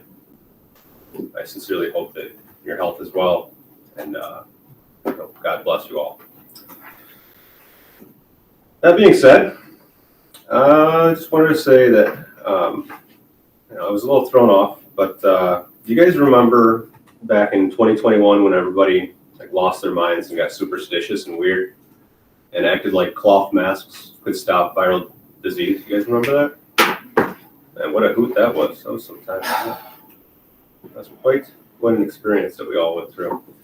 But on a serious note, just, let's do it this way. By a quick show of hands, how many of you guys still think the measures taken to combat COVID were all about health and safety and not at all about consolidating power? Okay, so we're almost there. That's good news. We got almost there. I'm so glad that we're almost there. I wish it would have been sooner. Excuse me, I'm speaking right now, sir. Repeat the question, because we're not. You just answered the question by raising your I hand. just want to make sure I answered the right This is question. your time to make a statement, so please. Okay, thank you. I'm glad that you guys have all finally reached that point. I wish it would have been sooner, but nonetheless, I'm glad that we're all here and we can agree that the measures to combat COVID, hindsight being 2020, were a big mistake. And what we do, what do mature adults do when they make a mistake? Right? Well, they acknowledge their mistake and then they apologize. And so I would like to offer my remaining time to give each of you the opportunity to apologize to the community, to the parents, and most of all, to the students' lives You have irrevocably changed because you lacked the moral courage to stand up to the tyranny being served by the state. Also, I would recommend that you offer your resignation from your position on the school board, as the people of this community have lost confidence in your ability to discern facts from propaganda, and they do not believe that you have the moral strength to combat similar policies should they be implemented in the future. And so, I will offer my remaining time to any school board member who would like to offer their apology or their resignation. I will not Who wants to apologize go for first? protecting our students. No, he's giving me the time. No, Every decision- I'm sorry, I said I'm offering you the time. I'm taking it. If you'd like to apologize.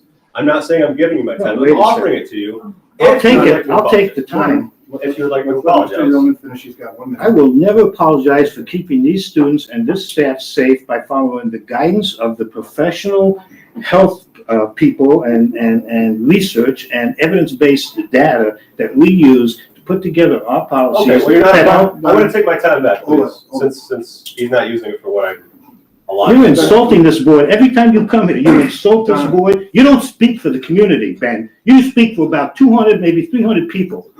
And that's Don. evident in the votes. We all got elected by overwhelming votes. We got 3 times the number of votes that you got because people don't agree with you. You're making this on personal, here? you're really making this Don, personal, Don, are you? No, Okay. I'm tired of listening Hold to on, you. Don, Okay, listen, I apologize. I'm gonna say, I apologize. hold on. This is not free for all, all right? Don, we have a time, we've been challenged. We're gonna let Mr. Reelman have his 1 minute. He's gonna finish. We get our opportunities to speak when it's our time. And please continue your comments. We are not gonna respond to you. Okay. We're not, I know, please continue. I'll just start my clock at 1 minute for you. Thank you. So, I mean, I'd love for somebody to be able to step up to the plate. I know there's 2 board members that are on their way out, so, you know, maybe it would just be a symbolic gesture, but, might be a good thing. But since I have the time, I guess I'll just mention that, Patrick and I saw Don, you were talking about like, geez, these kids are having all these problems, suicide on the rise. It just reminds me of the look my dog gives me when he bites his own tail. You guys allowed these measures to happen. The kids are suffering, and now you're wondering Could you why. please just keep your comments to facts? They're not facts. You're attacking people, and you have a I'm not response, you attacking got a people. response you're looking for. Please make your comment to the point, and please complete it. Thank you. It baffles me when I see people cause a problem and then wonder how it happened. Thank you.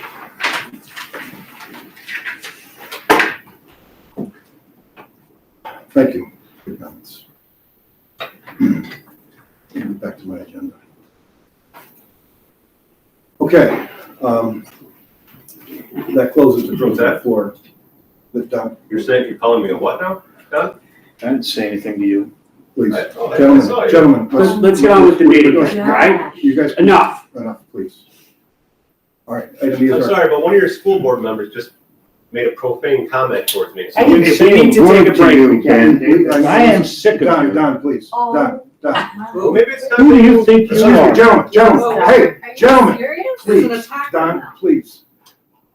Mr. Reelman, you've had your time. This is now our time to continue the business of our meetings. If there needs to be a different conversation, there's gonna be a different place for it, not now. David, with all due respect, I understand what you're saying, and I will completely adhere to what you're saying. But if another board member makes a profane comment to me, I'm going to respond to it. I didn't say a word. Okay. Gave you a look. Don, please. I'm getting accused of making a profane comment at the Don, board. let- Videotape's on, so- Yeah, they can rewind the video at the heart's content. Okay. Excuse me, we have a consent agenda. May I have a motion? So moved. Second. Okay, discussion. Dr. Abdu, personnel, anything to add? Yes, I would like to say we have Katria Hetrick, who's in the audience with us tonight. Katria has a multitude of experience in banking. She's been a director of special services. She's been a principal in multiple districts, and through a rigorous committee selection process, she was recommended to Patrick and I for a second interview. And ultimately, Patrick and I agreed that she was the best candidate to become the new administrator for student transportation. So I just wanted to take a moment and welcome her to the Board of Education, pending your approval of that position tonight. She's on the consent agenda, and I just wanted to give her a moment with the board's indulgence just to say hello, if that's okay. Hi. Good evening, everybody. I am beyond thrilled to join the BHBL school district. I have worked in several school districts, and I can tell you that no other school district compares to this one. So I'm truly grateful. I can't wait to get started and work with the team. So thank you very much. Thank you.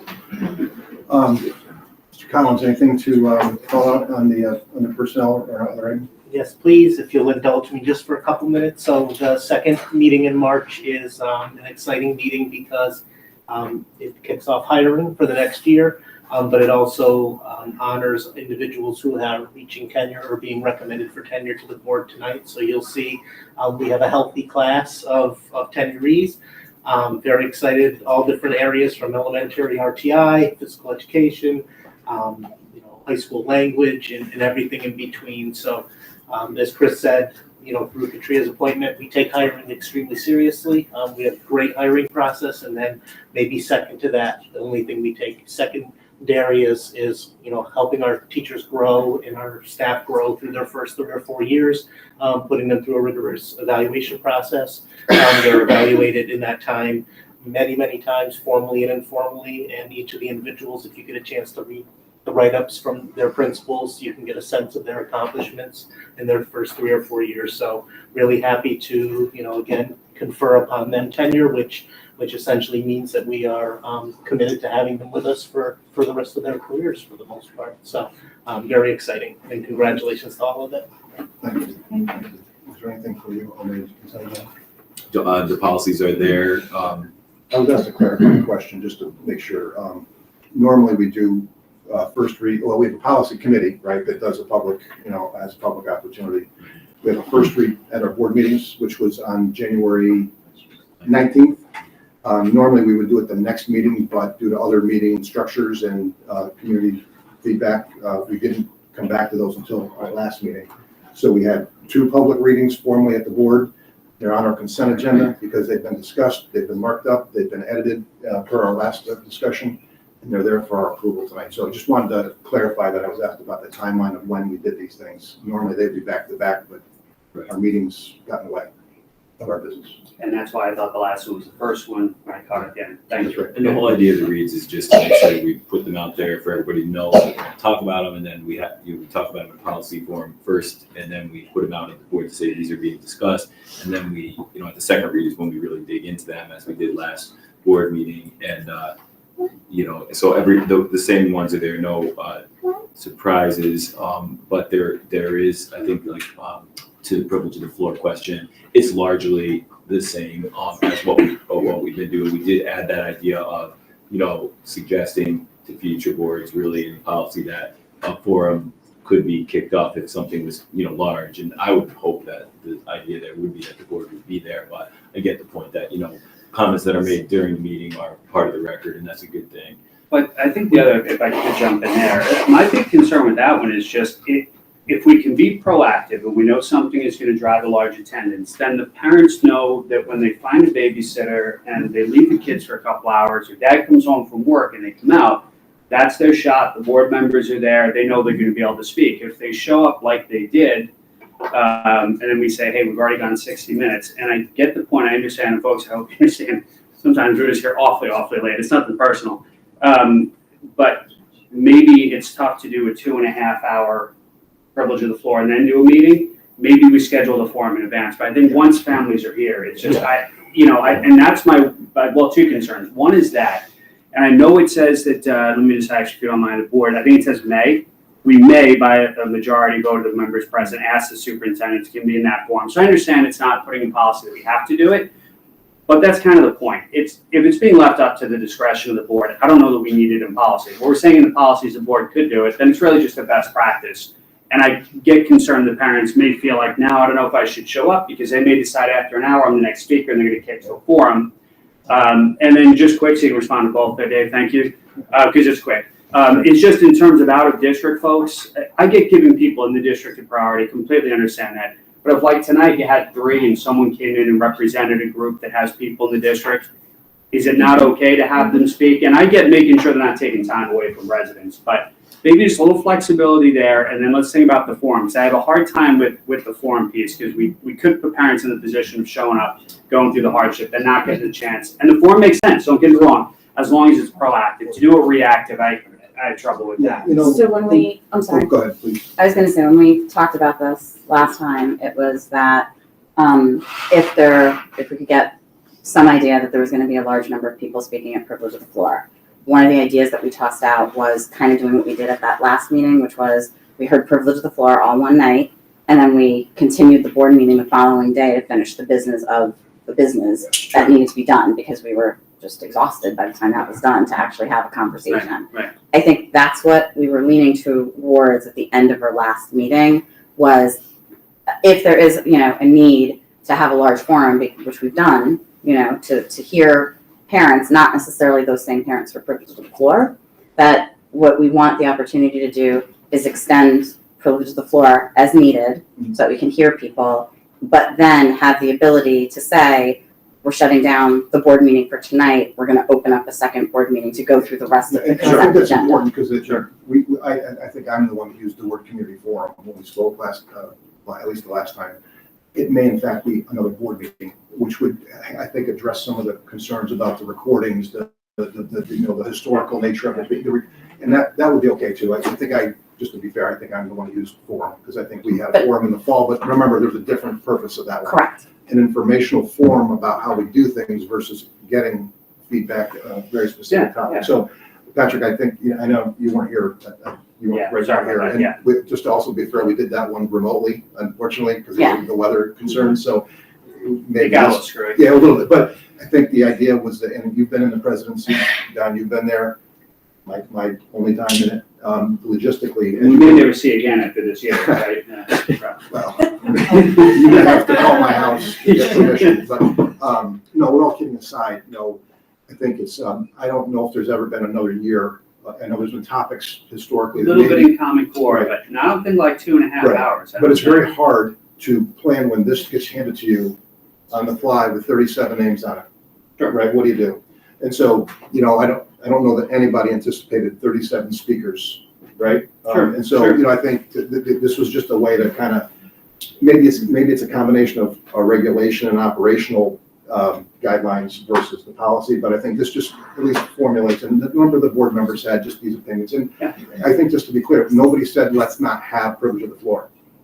I don't think that one person said that, so it's not to eliminate it. I think the idea, I think I did this, it wasn't written, but I think I asked the group, would you like to extend it?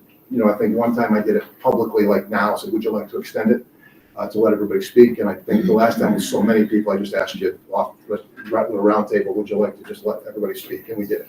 So, but it does, depending on the time of year, like right now, there's there's budgetary items, right? If you don't do certain things by certain times, right, we can't have a budget vote, and that's one of our jobs. So I think all that just, Patrick, needed to be balanced, and we did have some healthy discussion about it. I recollect the first read, we had a little bit of opinion.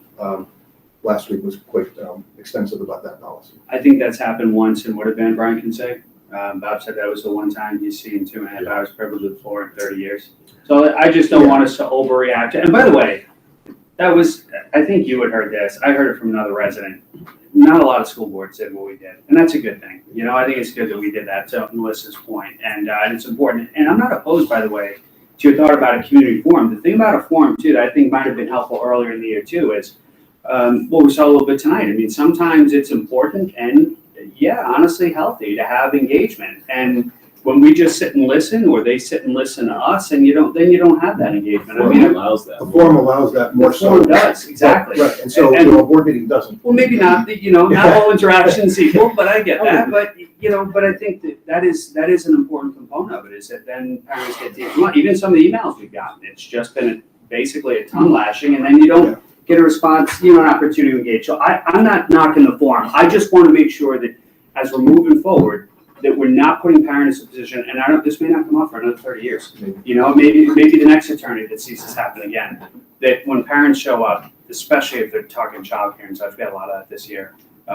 They get the opportunity, not blindsided, hey, we're gonna cut it here and go to a forum and then look at another night. That's all. I don't think that was the intention. Which is great, and I didn't know that it was, but It was more to give people because I think the feeling was when we're trying to listen to maybe more than just our regular number of parents, that we want the opportunity to break up the business part of the meeting. Totally understand. My concern about breaking off the business part of the meeting is you then need a quorum for the next night, and some weeks, Well, which is many of true, us are too. not So available. to Patrick's point, Very true. with a look, again, it's hard to read all the tea leaves or out the crystal ball, mine didn't work. To know that that's what's gonna happen on that night, so, our meetings are published for the year, right? We set them, so that people can count on them and, so on. When we make adjustments, we do have to have a quorum, to your point, it would be unfortunate also in those critical times not to have all 7 people, if they want to be, of course, be there. Required, and that we have a board meeting, a quorum, but not everybody can make every meeting, obviously, it happens.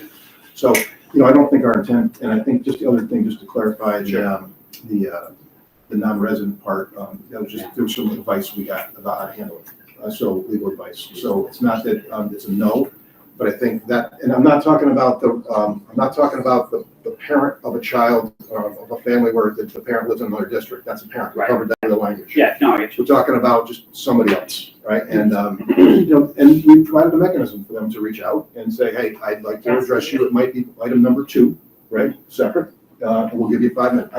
I'm not making a value judgment on what, but I think we haven't shut anybody off, we've just kind of clarified how we'd like to operate.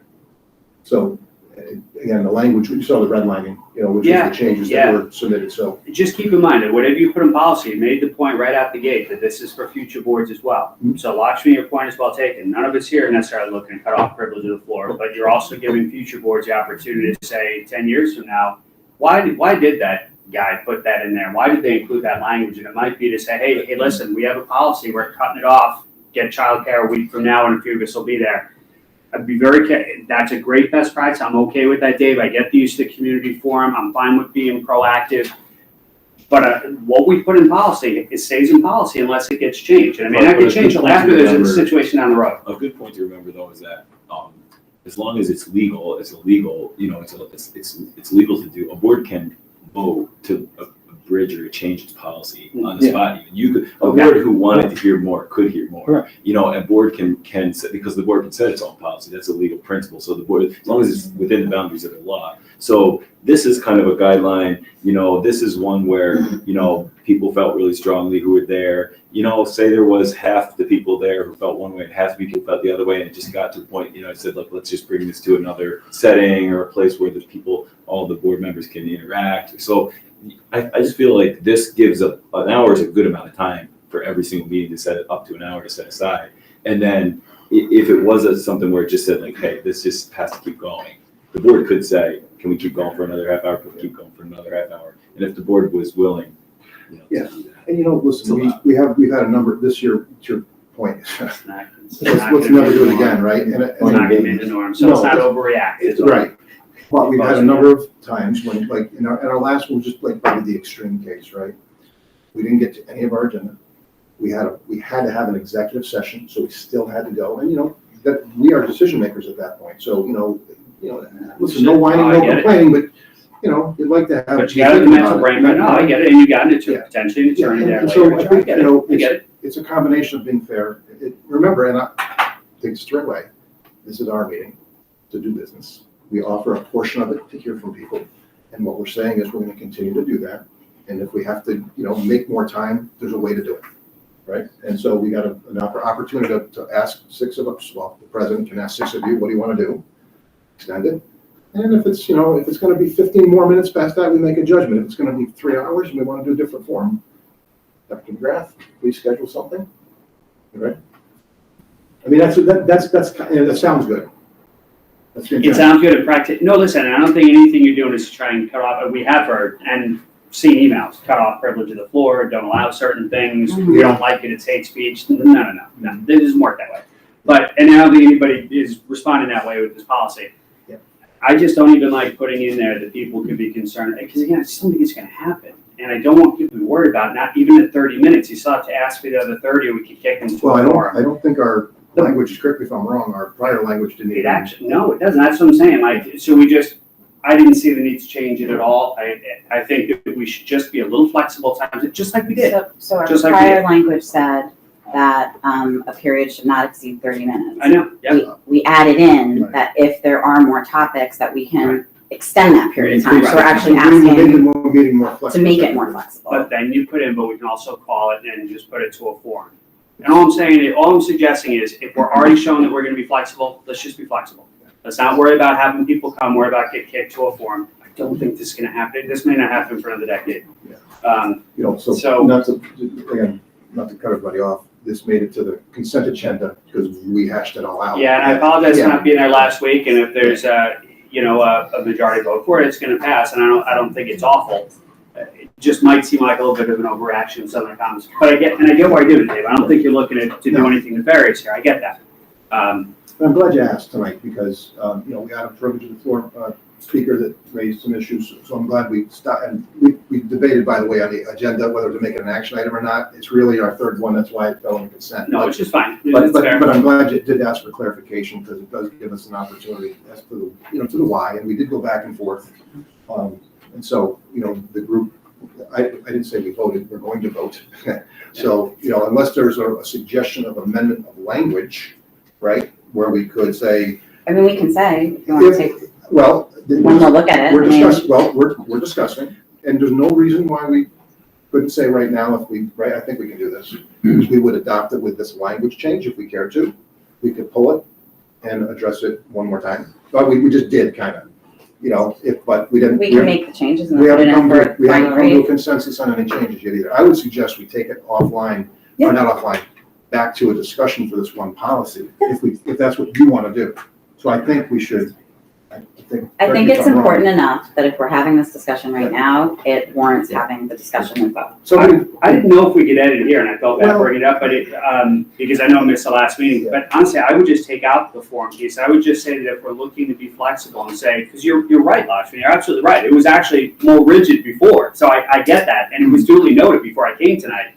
But then we throw the form in, and it just, to me, it almost confused. Like, what is the purpose of actually doing this? And if we're trying to show we'll be more flexible, maybe we say we're willing to go to another 60 minutes, and then it's at the majority vote of the board, depending on what else you have on the agenda tonight. I get your point about it, and I've had, as people know here, I've had this conversation with people, including my wife, that sometimes there are those things that you have to get to statutorily that night. You need to have some brain power to figure out whether or not we're funding an extra social worker. I mean, that was a discussion we've had every year, right? Speaking, So I just get for a that. person that's been in a lot of board meetings, it's, we always have at least 2 hours worth of regular business to do, right, on any given night.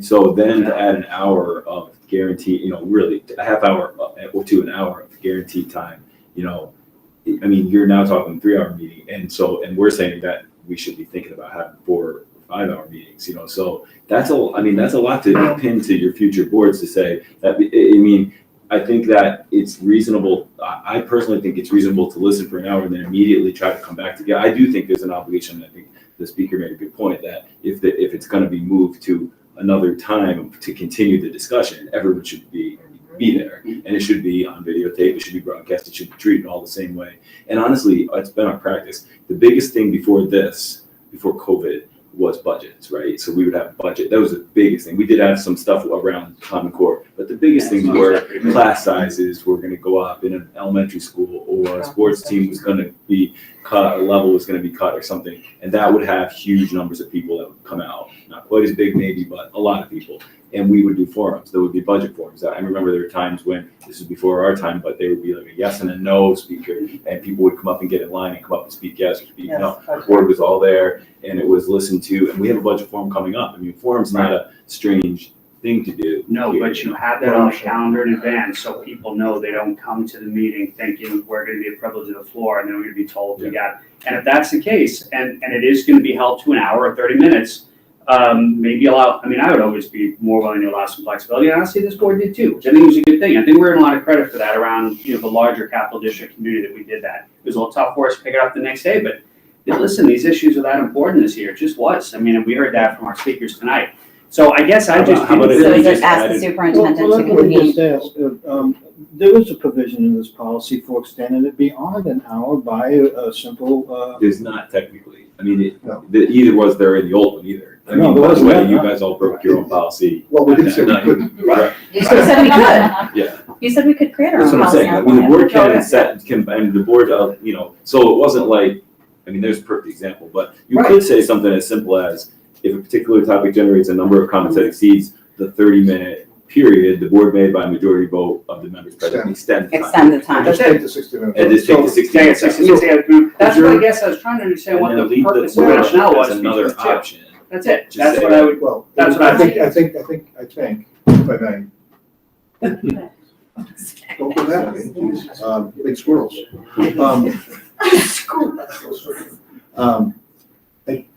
I think the idea, and it's okay, like if we change, it's okay, and I think the idea was that by at least saying we could do another 60. At least it showed, because, listen, there was also, by the way, a part of the conversation. And another 30. What's that? Another 30. Yeah, I'm sorry, thank you, another 30. I think part of it also, I know you weren't here to hear it, but I think it was also, and it was said earlier, I think this fall by several, maybe even yourself too, 3 minutes is really tough, right? And we were trying, remember that we had this discussion. It was about how to get more people allowed within our frame, and that's really hard to get people to speak, right? They have a lot to say. Yep. Now, so 5 minutes, this 5 and 30, kind of a hard number with an additional 30 allows, maybe 9 people to speak or something like that in that time, roughly, if they all took their 5 minutes. Not everybody does, of course. So I think that was the spirit of it. I don't think it matters, but Don, you had a comment you wanted Yeah, I was to just make, and gonna Chris, I know say- you want to add something.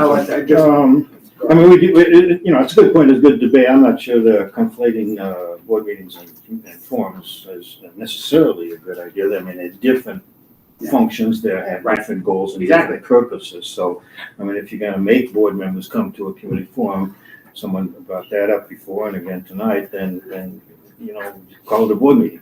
But I get the idea, and I think it is wind up being a compromise. I think the key policies that we discussed was about the agenda, about privilege of floor, and about the emails. And all 3 of those, as I see them, you found the middle ground. We went from the 3 minutes to 5 minutes. That was a generous move. You added the extra option for 30 minutes, and I could see it as being an additional flexibility to then create a community forum to continue the discussion, especially since some of these things, and I had a good example tonight, I think need to be responded to. And if you can't respond to them in a board meeting, sit here and have to take people's insults, Well, then let's have a forum where we can defend ourselves with facts instead of just crap. yeah, and so I got your point. No, I don't. But it was a compromise. I think you found a good middle ground. And I have one other question of all of these where we tried to make, as people know on the last meeting, I'm a very big advocate of privilege of the floor. It's a very big part of what our responsibility to our community is. And I think we formally expanded our ability and flexibility in terms of privilege of Can I just point out too, just in closely reading this again, this is the language that we originally had, and we adopted it here, the second 30-minute period. It does say in the policy that this period may be extended by a majority of the vote. Yeah. It says a second 30-minute period may be added at the end of the meeting. Yeah. It's not continuation of the thing, but that do the We business do our that you need to take business, care yes. of. What if that was gonna be just my point. extended there? And it was the not 30, privilege of but, the floor.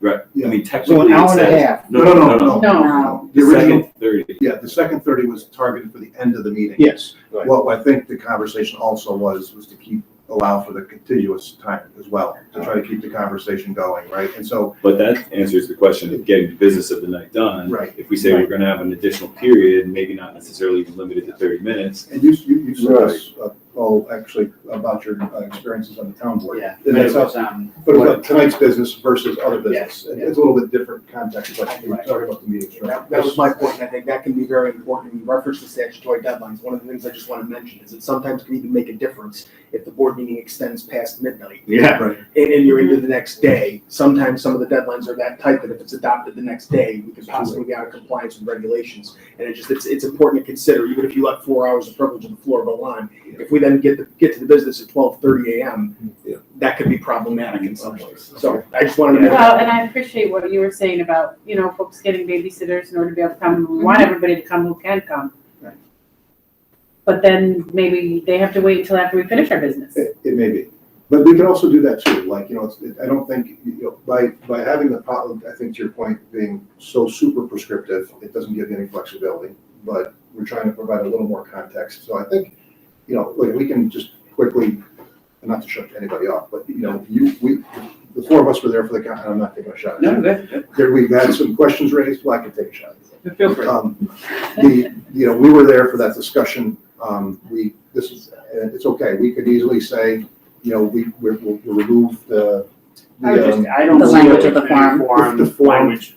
If it doesn't serve a purpose. Why don't we just pull it? Okay, We'll get together. That's fine. We'll rewrite it based on this conversation. Bring it back. Yeah, Wait, pull the whole No, thing. no, just No, this just topic. the piece that Off the says board. we'll schedule Off the for. agenda, we'll do a draft, we'll get it out to everybody, and then we'll put it The back. draft of the proposal tonight. Well, let's be clear, the proposal is just to remove the language about the community forum, because that can happen whether it's a Whether community it's a- forum or. it can also happen whether it's a policy We can or do not. that all on our own, and I think Patrick has as a suggestion, that we remove that. I don't hear anybody really objecting to that part, because we can mechanically make that happen at our own discretion. We already did it. We already did it. We already did it. Twice.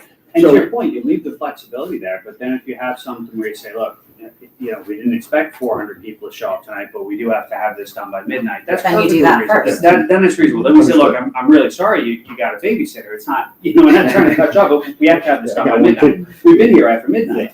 So, If nobody objects, then I think we should do that. Let's pull, I think, so what we need, somebody correct, motion to pull, To amend it. well, motion to amend. can we amend it here? We can take this in, no. We That's have why I to said vote just out take it for off it. and let us go. Oh, sorry, Bring it yes. back next week. It's not. Sorry. critical. We need, It's not critical. a, All right, so moved. motion, Second. okay, that was to And that's to remove that was that policy removed from from the policy, agenda. which was number. 1230. 1230. So if we pass that motion, then we can go ahead and pass the policy tonight, right? I mean, what do The we motion then? is to just remove it from the agenda. Take it out, And then just just have- take oh, it out. remove of it the from consent From agenda. tonight, just to get it edited the right way, Don. So there's Just no this one mistakes. policy. There's no mistakes. Just all the other ones Yep. would get. So we're motioning, Don, we got a motion Yeah. to remove Yeah. 1230 from And a approval second. tonight. In a second, thank you. And we'll do it all in favor of removing. Yeah. Okay, Aye. okay, Aye. aye, okay, all opposed? No. All right, motion passes. So I'll now, oppose my own motion. No, Can you do that? by the way? Actually, can. yeah, so now the consent Yeah. agenda, the consent agenda is still on the table. Is Yeah. there any other discussion on the consent agenda? On the policy itself, again, I think that, on, We just, on the overall, we're just, we're still on because there's other policies Yeah, here, we- not just the privilege of the That's floor, that's Yeah. important that we've discussed last time. Yeah. I just have a question. Again, I think it was a good compromise, a good effort, sound like you Yeah, had some thanks all. outside Appreciate it. input to, find the middle ground in all of these things.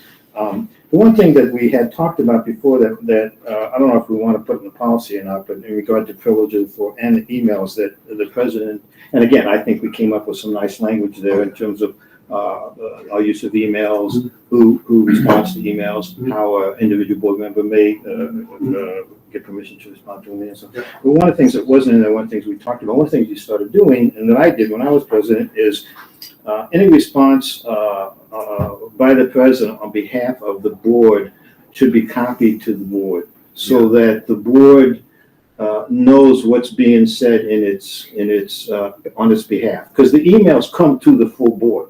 And some, not all. Okay, not all. only emails that go to the full board, when the president responds to them, that the board should just be copied into the response. So, and that's not in the policy. We talked about it, but it didn't get in the policy. And I would like to make that a formal thing, just again, for the sake of transparency, for the sake of us knowing, we're all on the same page and so that we can support it. So we just, again, any response to an email to the board should be shared with the board, so we know what's being said on our behalf. And I would like that included in the policy. Well, I guess it's a redo of the last conversation. Does the board do the five of us want to change that language, because we've done 2 reads again and a forum on that same policy doc, so not to dismiss it, because we just. But we discussed that, I mean, I made. No, that was actually a point that he had made at the last and it didn't make it meeting. in. That's what he's saying, is that for number 7, emails sent to the Board of Education will typically be responded to by the board president on behalf of the full board and copied to the full board. I'm sorry, I misunderstood. That is in our, is that right? It's not, but it didn't get make into it. the policy. And you guys recall that? That was something that we discussed at the I last think, meeting. I'm sorry, I don't remember us saying it or not, but if you would say. We definitely discussed that, we discussed the previous situations. Yeah. I mean, listen. It just didn't make it onto Again, the, listen, former president. Current president, you have all the power. I think you do the best that. Yeah, but That but I was- understand. that was one But of here, the but here, this is things the anti of what Patrick was talking about in the flexibility. What you're gonna be saying as a board to the next board president or the current one is you must. And I mean, like, I think you guys could all comment, it's not intentional, you reply all, right, it's easy. But, I think it makes you have to follow it. But I think then there might be considerations of personnel or executive. Well, I but mean, listen, or- it doesn't, you're not gonna script in that policy what I can say. Right. Excuse me, sorry about that. Sorry, that's fine. But you know what, for example, the board talked about last week, the simple acknowledgement, that we received your email, thank you. Even if that's all it is, thank you, we've received your email. Sometimes we respond, sometimes there's a response a little longer, sometimes there's not, sometimes Dr. McGrath has responded, because he is also copied on those, many times on those emails. So, there's a little bit of dialogue about, just procedurally, about how to, respectfully, at least, as you guys know, this year may be way different than others, the volume of things was crazy. So it wouldn't be beyond us to not say thank you or something, but, Don, I think that we can easily, that particular sentence that you wanted, that you're talking about, I don't think we have a problem putting it in there. I mean, My only concern is perhaps not everything, a particular student's individual situation might be very sensitive. Yeah. And But you don't should- respond but you to don't details. respond It's with details. confidential. Yeah, I mean, the board, the president doesn't speak for him or herself. The president speaks for the board. So if you're speaking for the board, it's basic transparency and courtesy to include the people you're speaking for in the carbon copy. And that's all I'm saying. Any. Fine. We had just brought this up at the last meeting because if something was addressed to the entire board, Yes. that if Dave just responds to whoever and says, hey, I got your email, or whatever his response is, the rest of us don't know that was ever responded to. Right. So it just is a matter of courtesy. That's right. So The rest of I us need was to know going that back to the policy that refers to using the board emails, making sure you're not forwarding all of the emails below it. But if it came to all of us, Yeah. we're just asking that the response comes to all of us. Exactly. Even if the If it's like response is, TII or something like that, I agree with you. I don't think that response needs to go to the full board. But the first response just saying, I'm We got your email, Dr. we're Brad, working I'm working with something it. like that. Well, let me just, Yeah, again, that's all. to keep it, this is so much fun. Because the question of whether, We have to pass our votes by midnight, the Don. privilege, Just the remember that. privilege of. Not tonight, you're good. Oh, all right. Come on, Chris. I mean, I can live with that, but We're gonna take a hit. comments, if the president responds to comments made at the privilege of the floor is addressing the entire board. So it's the same basic idea that whoever happens to be president at that time and speaking on behalf of the board has the courtesy of including the board in his or her response to issues that were addressed to the board. To the full board, I agree. Yep. I agree. When it goes just to the president's mailbox, then Right, that's a I different never did, story. just to not You play wouldn't your know. boxes. I That's do it. different. you But on wouldn't that know in one, the I agree. first place. I do. So I think, just to be, Patrick, I think You pull it? We have to Add pull the it. sec, well, I say we do, because let's not have a typo, let's not just pull it. Fine. Okay. And then we'll just put it back next week, or 2 weeks from now, or whatever it is, 3 weeks from now. And we'll vote on it again. Okay, so can I have a motion? So moved. Thank you. Second. Okay, fine. All in favor? Aye. Good. All right. Motion carries. They're both off the. Those two are off the agenda for vote. We'll return to the consent agenda. Okay, and again, I apologize. I'm not sure what the motion was, but To remove know, Just to policy take your from the policy vote. out for another revision. for email. Email and privilege of the floor. And privilege of the There's floor. two Yes. policies we just took out. Okay, there's three, there's the, No, I just have one, the privilege of the floor to adjust that community forum, and you have the email, so you can add back that carbon copy comment. Okay, Those you are the have only two privilege you of the pulled. floor as well, okay. Yeah, so it's just That's those- right, that's two, okay. That's it. Thank you. Yes, sir. So the board is going on all the policies except Except 12:30 those and two. 27:10. That's right. But those are easy Right. updates for next time. I won't push through this next. And just so you guys know, I mean, with We'll policy have committee in other- place, when these go out, like we put I put the red lines all on there so you can see what we did add. If there's nothing wrong with if you said, hey, we talked about this and it wasn't on there, with getting in touch and then we can update it before it comes in, just so that when usually when it comes to this final action item, we're hoping that everybody feels comfortable with it, so. Well, I misunderstood, I thought we could still, I mean, it was being. But it is being, we can, and we certainly can.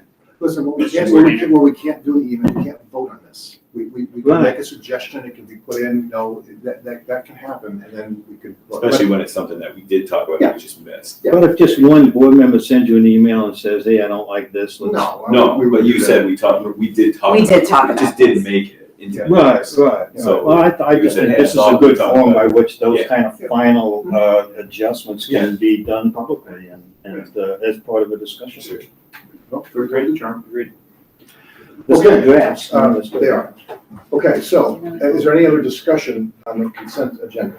Dave, I would just recommend you say, it's not discussion, just say as you're voting that all the, for the consent agenda, it's all the, just what I just said. Sure, okay. Just for the record. So for the record, right? These are the two that are not being voted. Right, so It's just a record. item number, letter, Number item 7, here went to sleep. Item number 7, policy. We're voting on all the policies except for 12:30 and 27:10. 27:10.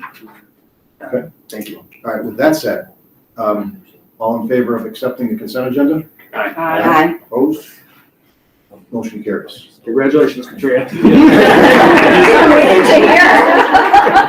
It's really smooth sailing. Yeah. You guys are tough on me tonight, boy. Wow. You still want the job? I got one right here. Yeah, no. With that said, our next item, action item F, consideration of approval of recommendations from the Committee on Special Education. I have a motion. So moved. Second. All right, all in favor? Aye. Opposed? All right, motion carries. Didn't ask for discussion? Oh, I'm sorry, discussion. Done? Okay.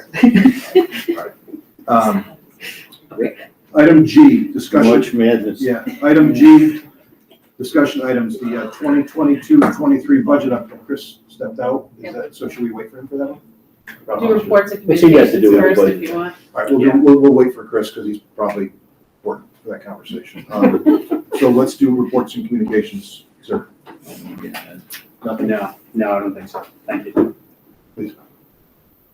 Beautiful banquet, basketball banquet, Oh, nice. and wanted to just shout out to Coach Andrew Wildrick, who wrote a personal note to each girl on the JV squad, and it was very sweet and very nice. Did a good job. So just for some context, you guys probably know that Andrew Wildrick was one of my He was players. I was his coach. Oh, Yeah, so, well, yeah, Nice. yeah, so it's really nice to see him becoming that, type of community member. He gave a great speech. Nice to have Did one. he? Did. Did a really nice job. It's good.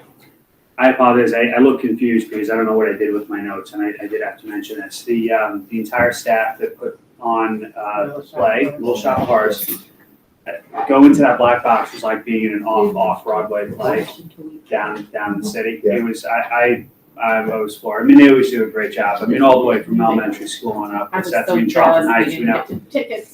Holy Get cow. tickets. I mean, it was unbelievable. And they just had 2 sets that they just kept spinning, and the staff actually acted as crew and running members. Others did too. Obviously, they saw it, and I'm probably using the wrong word, but the runners, I think.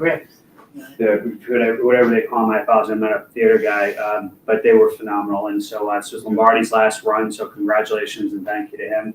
And they pulled it off. It was a little tough, like you said, with tickets. We had to have some overflow in the library, but me and Lisa was amazing, making sure family members got in there. And it was really, really cool. It really felt like you were an off-Broadway site, you I just know? heard And it was a amazing neat experience. I mean, the new auditorium's gonna be great. My daughter's looking forward to being on it next year. But this was really, really cool. So I would have been remiss if I didn't say. Design that space. They did a really cool job, really nice. So, and obviously a great job by the staff, kids are great, but I feel self-serving saying that since my daughter was in it. But they were great, and that's okay. All right, you can have that. So I'll say that, they were great, and the staff and everybody that put that together did an amazing job, so, yeah, that's it, thank you, sorry about that. That's right. I Did you yield wanna- my sword to you, sir. Are we letting Chris speak? No. Wise suggestion. You're good? You're good? Lakshmi. So I just wanted to say, I want to make sure I get this right. Congratulations to the O'Rourke Middle School Drama Club for a fantastic presentation of Annie Jr. I know it resulted in, I think, the entire cast being sick for the beginning of last week, but it was an amazing play. Just Happens like every year anyway. just like you said, First time of year. the drama club, you totally get Don't even say transformed. that, dude. Okay, Don't even realize that these are middle school kids putting on this play. It was absolutely amazing. I didn't get a chance to see Little Shop of Horrors. I tried to get my tickets and I was just, we need to add another show. I think that would be my, my feedback because these plays are just amazing. It's a great opportunity for the community to see what an amazing job the kids do. I also, to make sure I get this right, but I wanted to congratulate Team Anglo Sparta, which was the O'Rourke Middle School Future Cities team, because they announced today that they were state champions and they won the National Council of Examiners for Engineering and Surveying Special Award for Best Land Surveying Practices. I think I got that right, but congratulations. I know those That's amazing. at the national level, yeah. So I just wanted to say congratulations to them. Well, our first president was a surveyor initially, right, before he joined the military, Okay. so we might have a future president next. So congratulations. There's lots of great things at the middle school. They did a great open house last week, which was really awesome to see. The kids took us through the school, and there's just some amazing stuff going on. I specifically was at the middle school a lot, so that's why it's all middle school stuff, but just the district as a whole also getting into congratulations to our teacher, our top teacher award as well. That's right. Yeah. So just lots of really positive stuff going on, so. DePremio. Mr. DePremio. One of my kids' favorites. I will tell you that after my kids saw that, classroom on TV, he is all excited to be in that class whenever he gets to high school, so anyway, just a great week or two for Burnt Hills to be in the news this week. It's tempting to see that future cities thing become so routine, but really to win the state championship, I mean, and consecutively, I mean, for so many years, I mean, that is a phenomenal achievement on the part of that faculty and those students. And that was a national award that they National did award, today. And I've done that some new before, too. leadership involved too, as they're transitioning to some new leadership. Oh, That's right. kind of Yeah, exciting nice. too. So they kept the quality. Keeping the quality there. So several thousand, teams across the nation and beyond. There was actually for the first time, Katie mentioned, one of the international teams was in the top 5 this year for the first time ever, which is good. So there's actually competitors from beyond North America as well. And then, as Lakshmi mentioned today, the kids went bonkers when they did the surveying award, because there's about 18 special awards for the 41 teams advanced to the national level. We were one of those 41, and then 18 awards are ultimately bestowed upon those 41 teams, so we were one of those 18. And again, the team always wants to be in the top 5. That wasn't in the cards this year, but we'll find out where we did actually land nationwide. But again, to already be 41, and chances are, we'll be somewhere in that top 10 or 20 teams in the whole nation, which is tremendous. So it was great to see the kids celebrate in the library today. So you took the words out of my mouth, Watch, but I think you hit Sorry, I wanted to make sure I got that right. Our science research program too, Jack, we've talked about him a couple of times. He continues to do well. So, we'll keep hearing as he moves through his and that we'll have, I assume, our local presentation in May. Usually Mrs. Reels, who has a lot of success with that program, does our local symposium. So hopefully, seeing as we're opening up, I'm hoping we'll see the research this May again. So great, good stuff.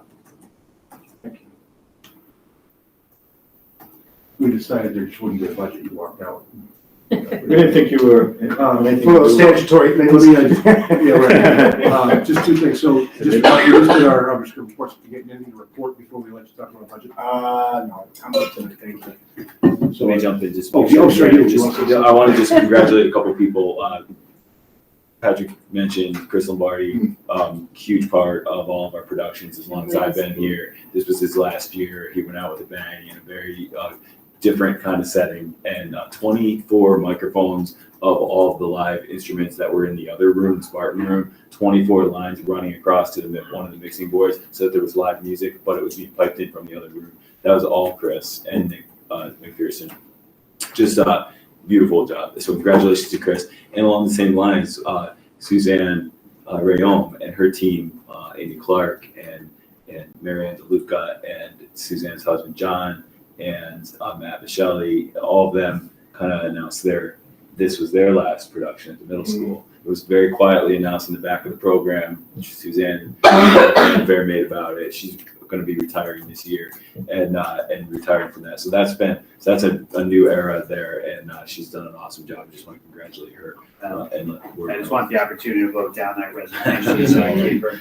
I'm not accepting it either. Yeah. Well, we do that. And by the way, you mentioned the pit band, Ben O'Shea, and I mean, how they did that, watching through a video camera, I'd be remiss, I'm sorry, I'm all this stuff tonight. But Ben O'Shea, my gosh, that was tremendous what they did, so great job. Thanks for reminding me that, yeah. Spring sports are underway, so we kind of move out of the winter, the plays, the musical, and then into the spring season. First softball game, JV, These and are all varsity over is the place Monday. here. Yeah. Wow. That's exciting stuff. Spring, wow, that's great. Other than the snow next week. No. Sorry. It's just, no. Gee, we're glad you're back. All right, so we do have one more item, right? It's the 2022-23 update. It's a relatively brief item tonight. Just a few things I want to call to the board's attention as far as the budget development process. First, I just want to revisit our timeline. We probably have the most important finance committee meeting of the season coming up on, I believe we're scheduled for April 6th at 7 p.m. This is the one where we're probably going to be talking about the final parameters of the budget for 2022-2023, and we have a budget form the next night on April 7th. So those are two pretty important dates. If necessary, we also have a finance committee meeting scheduled for Monday, April 11th, and then the budget statutorily needs to be adopted by April 13th in order to meet the April 13th in order to meet the deadlines that we have, which is all on our schedule. Chris, can we just, I want to make sure people, that the 12th, right, that was on our calendars, we removed it, right? Correct. So there was we This is had, our internal I calendar. don't know, just on our own internal calendar, so you probably had seen the 12th under, it's now gone because the 6th is the official date. Correct. Well, the 6th is the finance Sorry, committee. the 7th, the form, yeah. The form is the 7th. It's important to note. Just so the board, unfortunately, on the 13th, I will be on a plane, so I will not be here for that meeting when the budget's adopted, but I think we're going to be all set before then. And probably all the decision making should be done at that point, just to let the board know on that. So the timeline is important. I just want to make sure we have, everybody get those calendars. I think it's going to be helpful to make sure that we have to land the airplane now. We've been circling the airport. This is the time where we land the plane, and we want to make sure we're all on the same page for that. How long would typically those budget forms, like on the I'm sorry, that's a finance committee meeting on the 6th. What do you think time-wise? Is that just rough? It's at 7 o'clock. I would plan for 2 hours. I think 7 to 9 is always good practice unless there's a significant number of questions to have. It may be a little bit shorter than that. I think Patrick will have final recommendations to you before then. I believe that's due, Friday. April. It's due in April, but I'm gonna try to get it to you guys in this Friday notes. And the reason why we're able to do that was my second point I wanted to make. We have the governor's budget we've been working off of so far. We now have what's called the one house budgets. Both the Assembly and the Senate have passed their own versions of what they would like to see from the budget this year. And just one difference from previous years that's happened. You usually will have the governor kind of give a budget that's on the low end, and then the legislature will add money to that.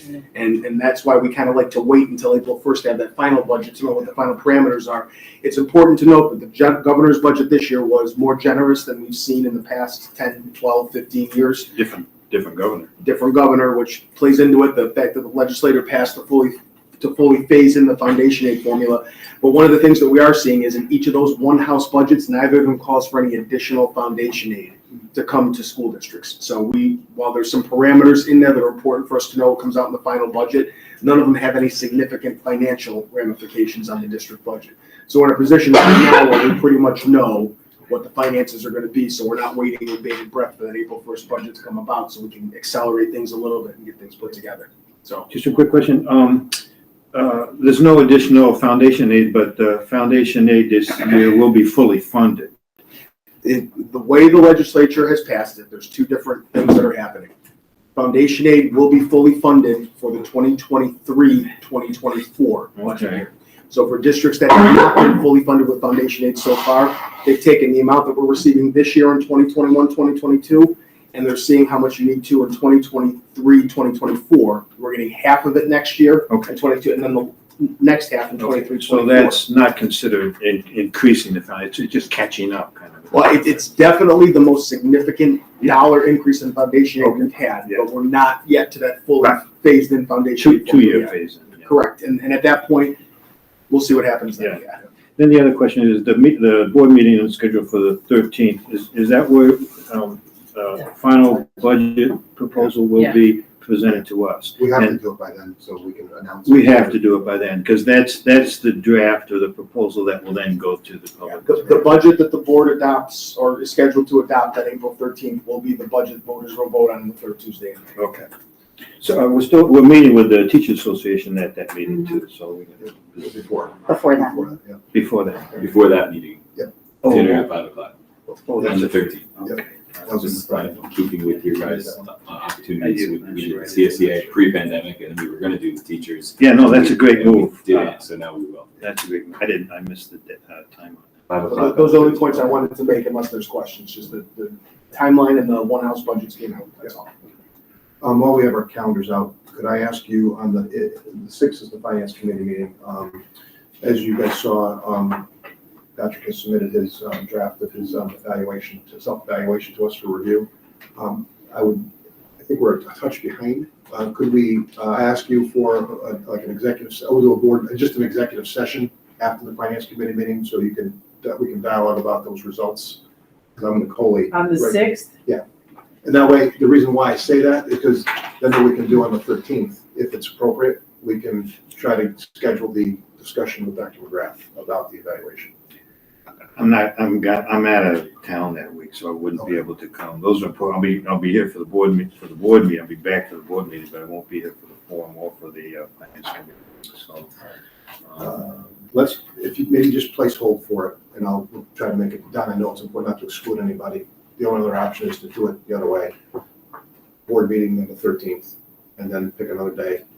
Well, I mean, what's the rush? Well, it's more about what I think we're doing, remember, by design, right? It's a 2021 evaluation we're catching up on, just because. No. We're a little. We're in the year, behind right? where I'm we were sorry, last year, but- we're in the year, we're a little behind from where we were last year. Right. So I just didn't want us to get into the budget like in May. Right. I wanted to try to get it done. So that's the rush down. I think it's with the way February and March, or February went for us, we didn't have a chance to even have this conversation. So that's the rush. It's more timing in the past.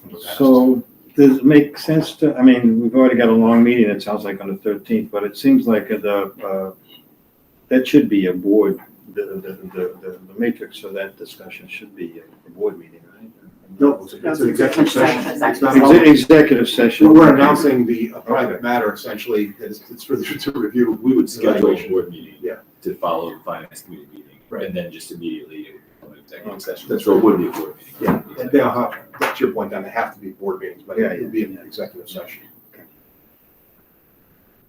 Okay, that was all I had. So Is that a final, I mean, do you want to do that? I didn't say, we got, Jen's not here. I was gonna reach out after the meeting to see what, and John, I don't think John is online. John who? Yeah, he was, I think was he on that? Did he show up? Is he on? I don't know, I know he said he was online. online, I didn't look, so I don't know, I'm not on the online version, so. Anyway, I was gonna respectfully just reach out to our other two colleagues to see what their availability was, but Don, that's all. So, Yeah, I mean, it's almost impossible to get every board Yeah. member at any one meeting, so, if they have to be missed, but I'll. I understand. Let me just think about, I'm gonna reach out to Yeah, our other two thanks. colleagues who aren't here Yeah, tonight and ask them. Okay. Thank you. With that said, that's all I really wanted to make sure I got on the agenda, and I think with that said, we don't have an executive session on the book, so can I have a motion to adjourn? Motion to adjourn. Second. So that's first and second, all in favor? Aye. Aye, opposed? Meeting adjourned. Have a nice evening.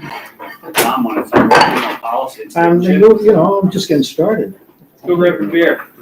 I don't know what else. Beer sounds really good, doesn't it? We should start bringing beer to meetings. I think that's. No, that's.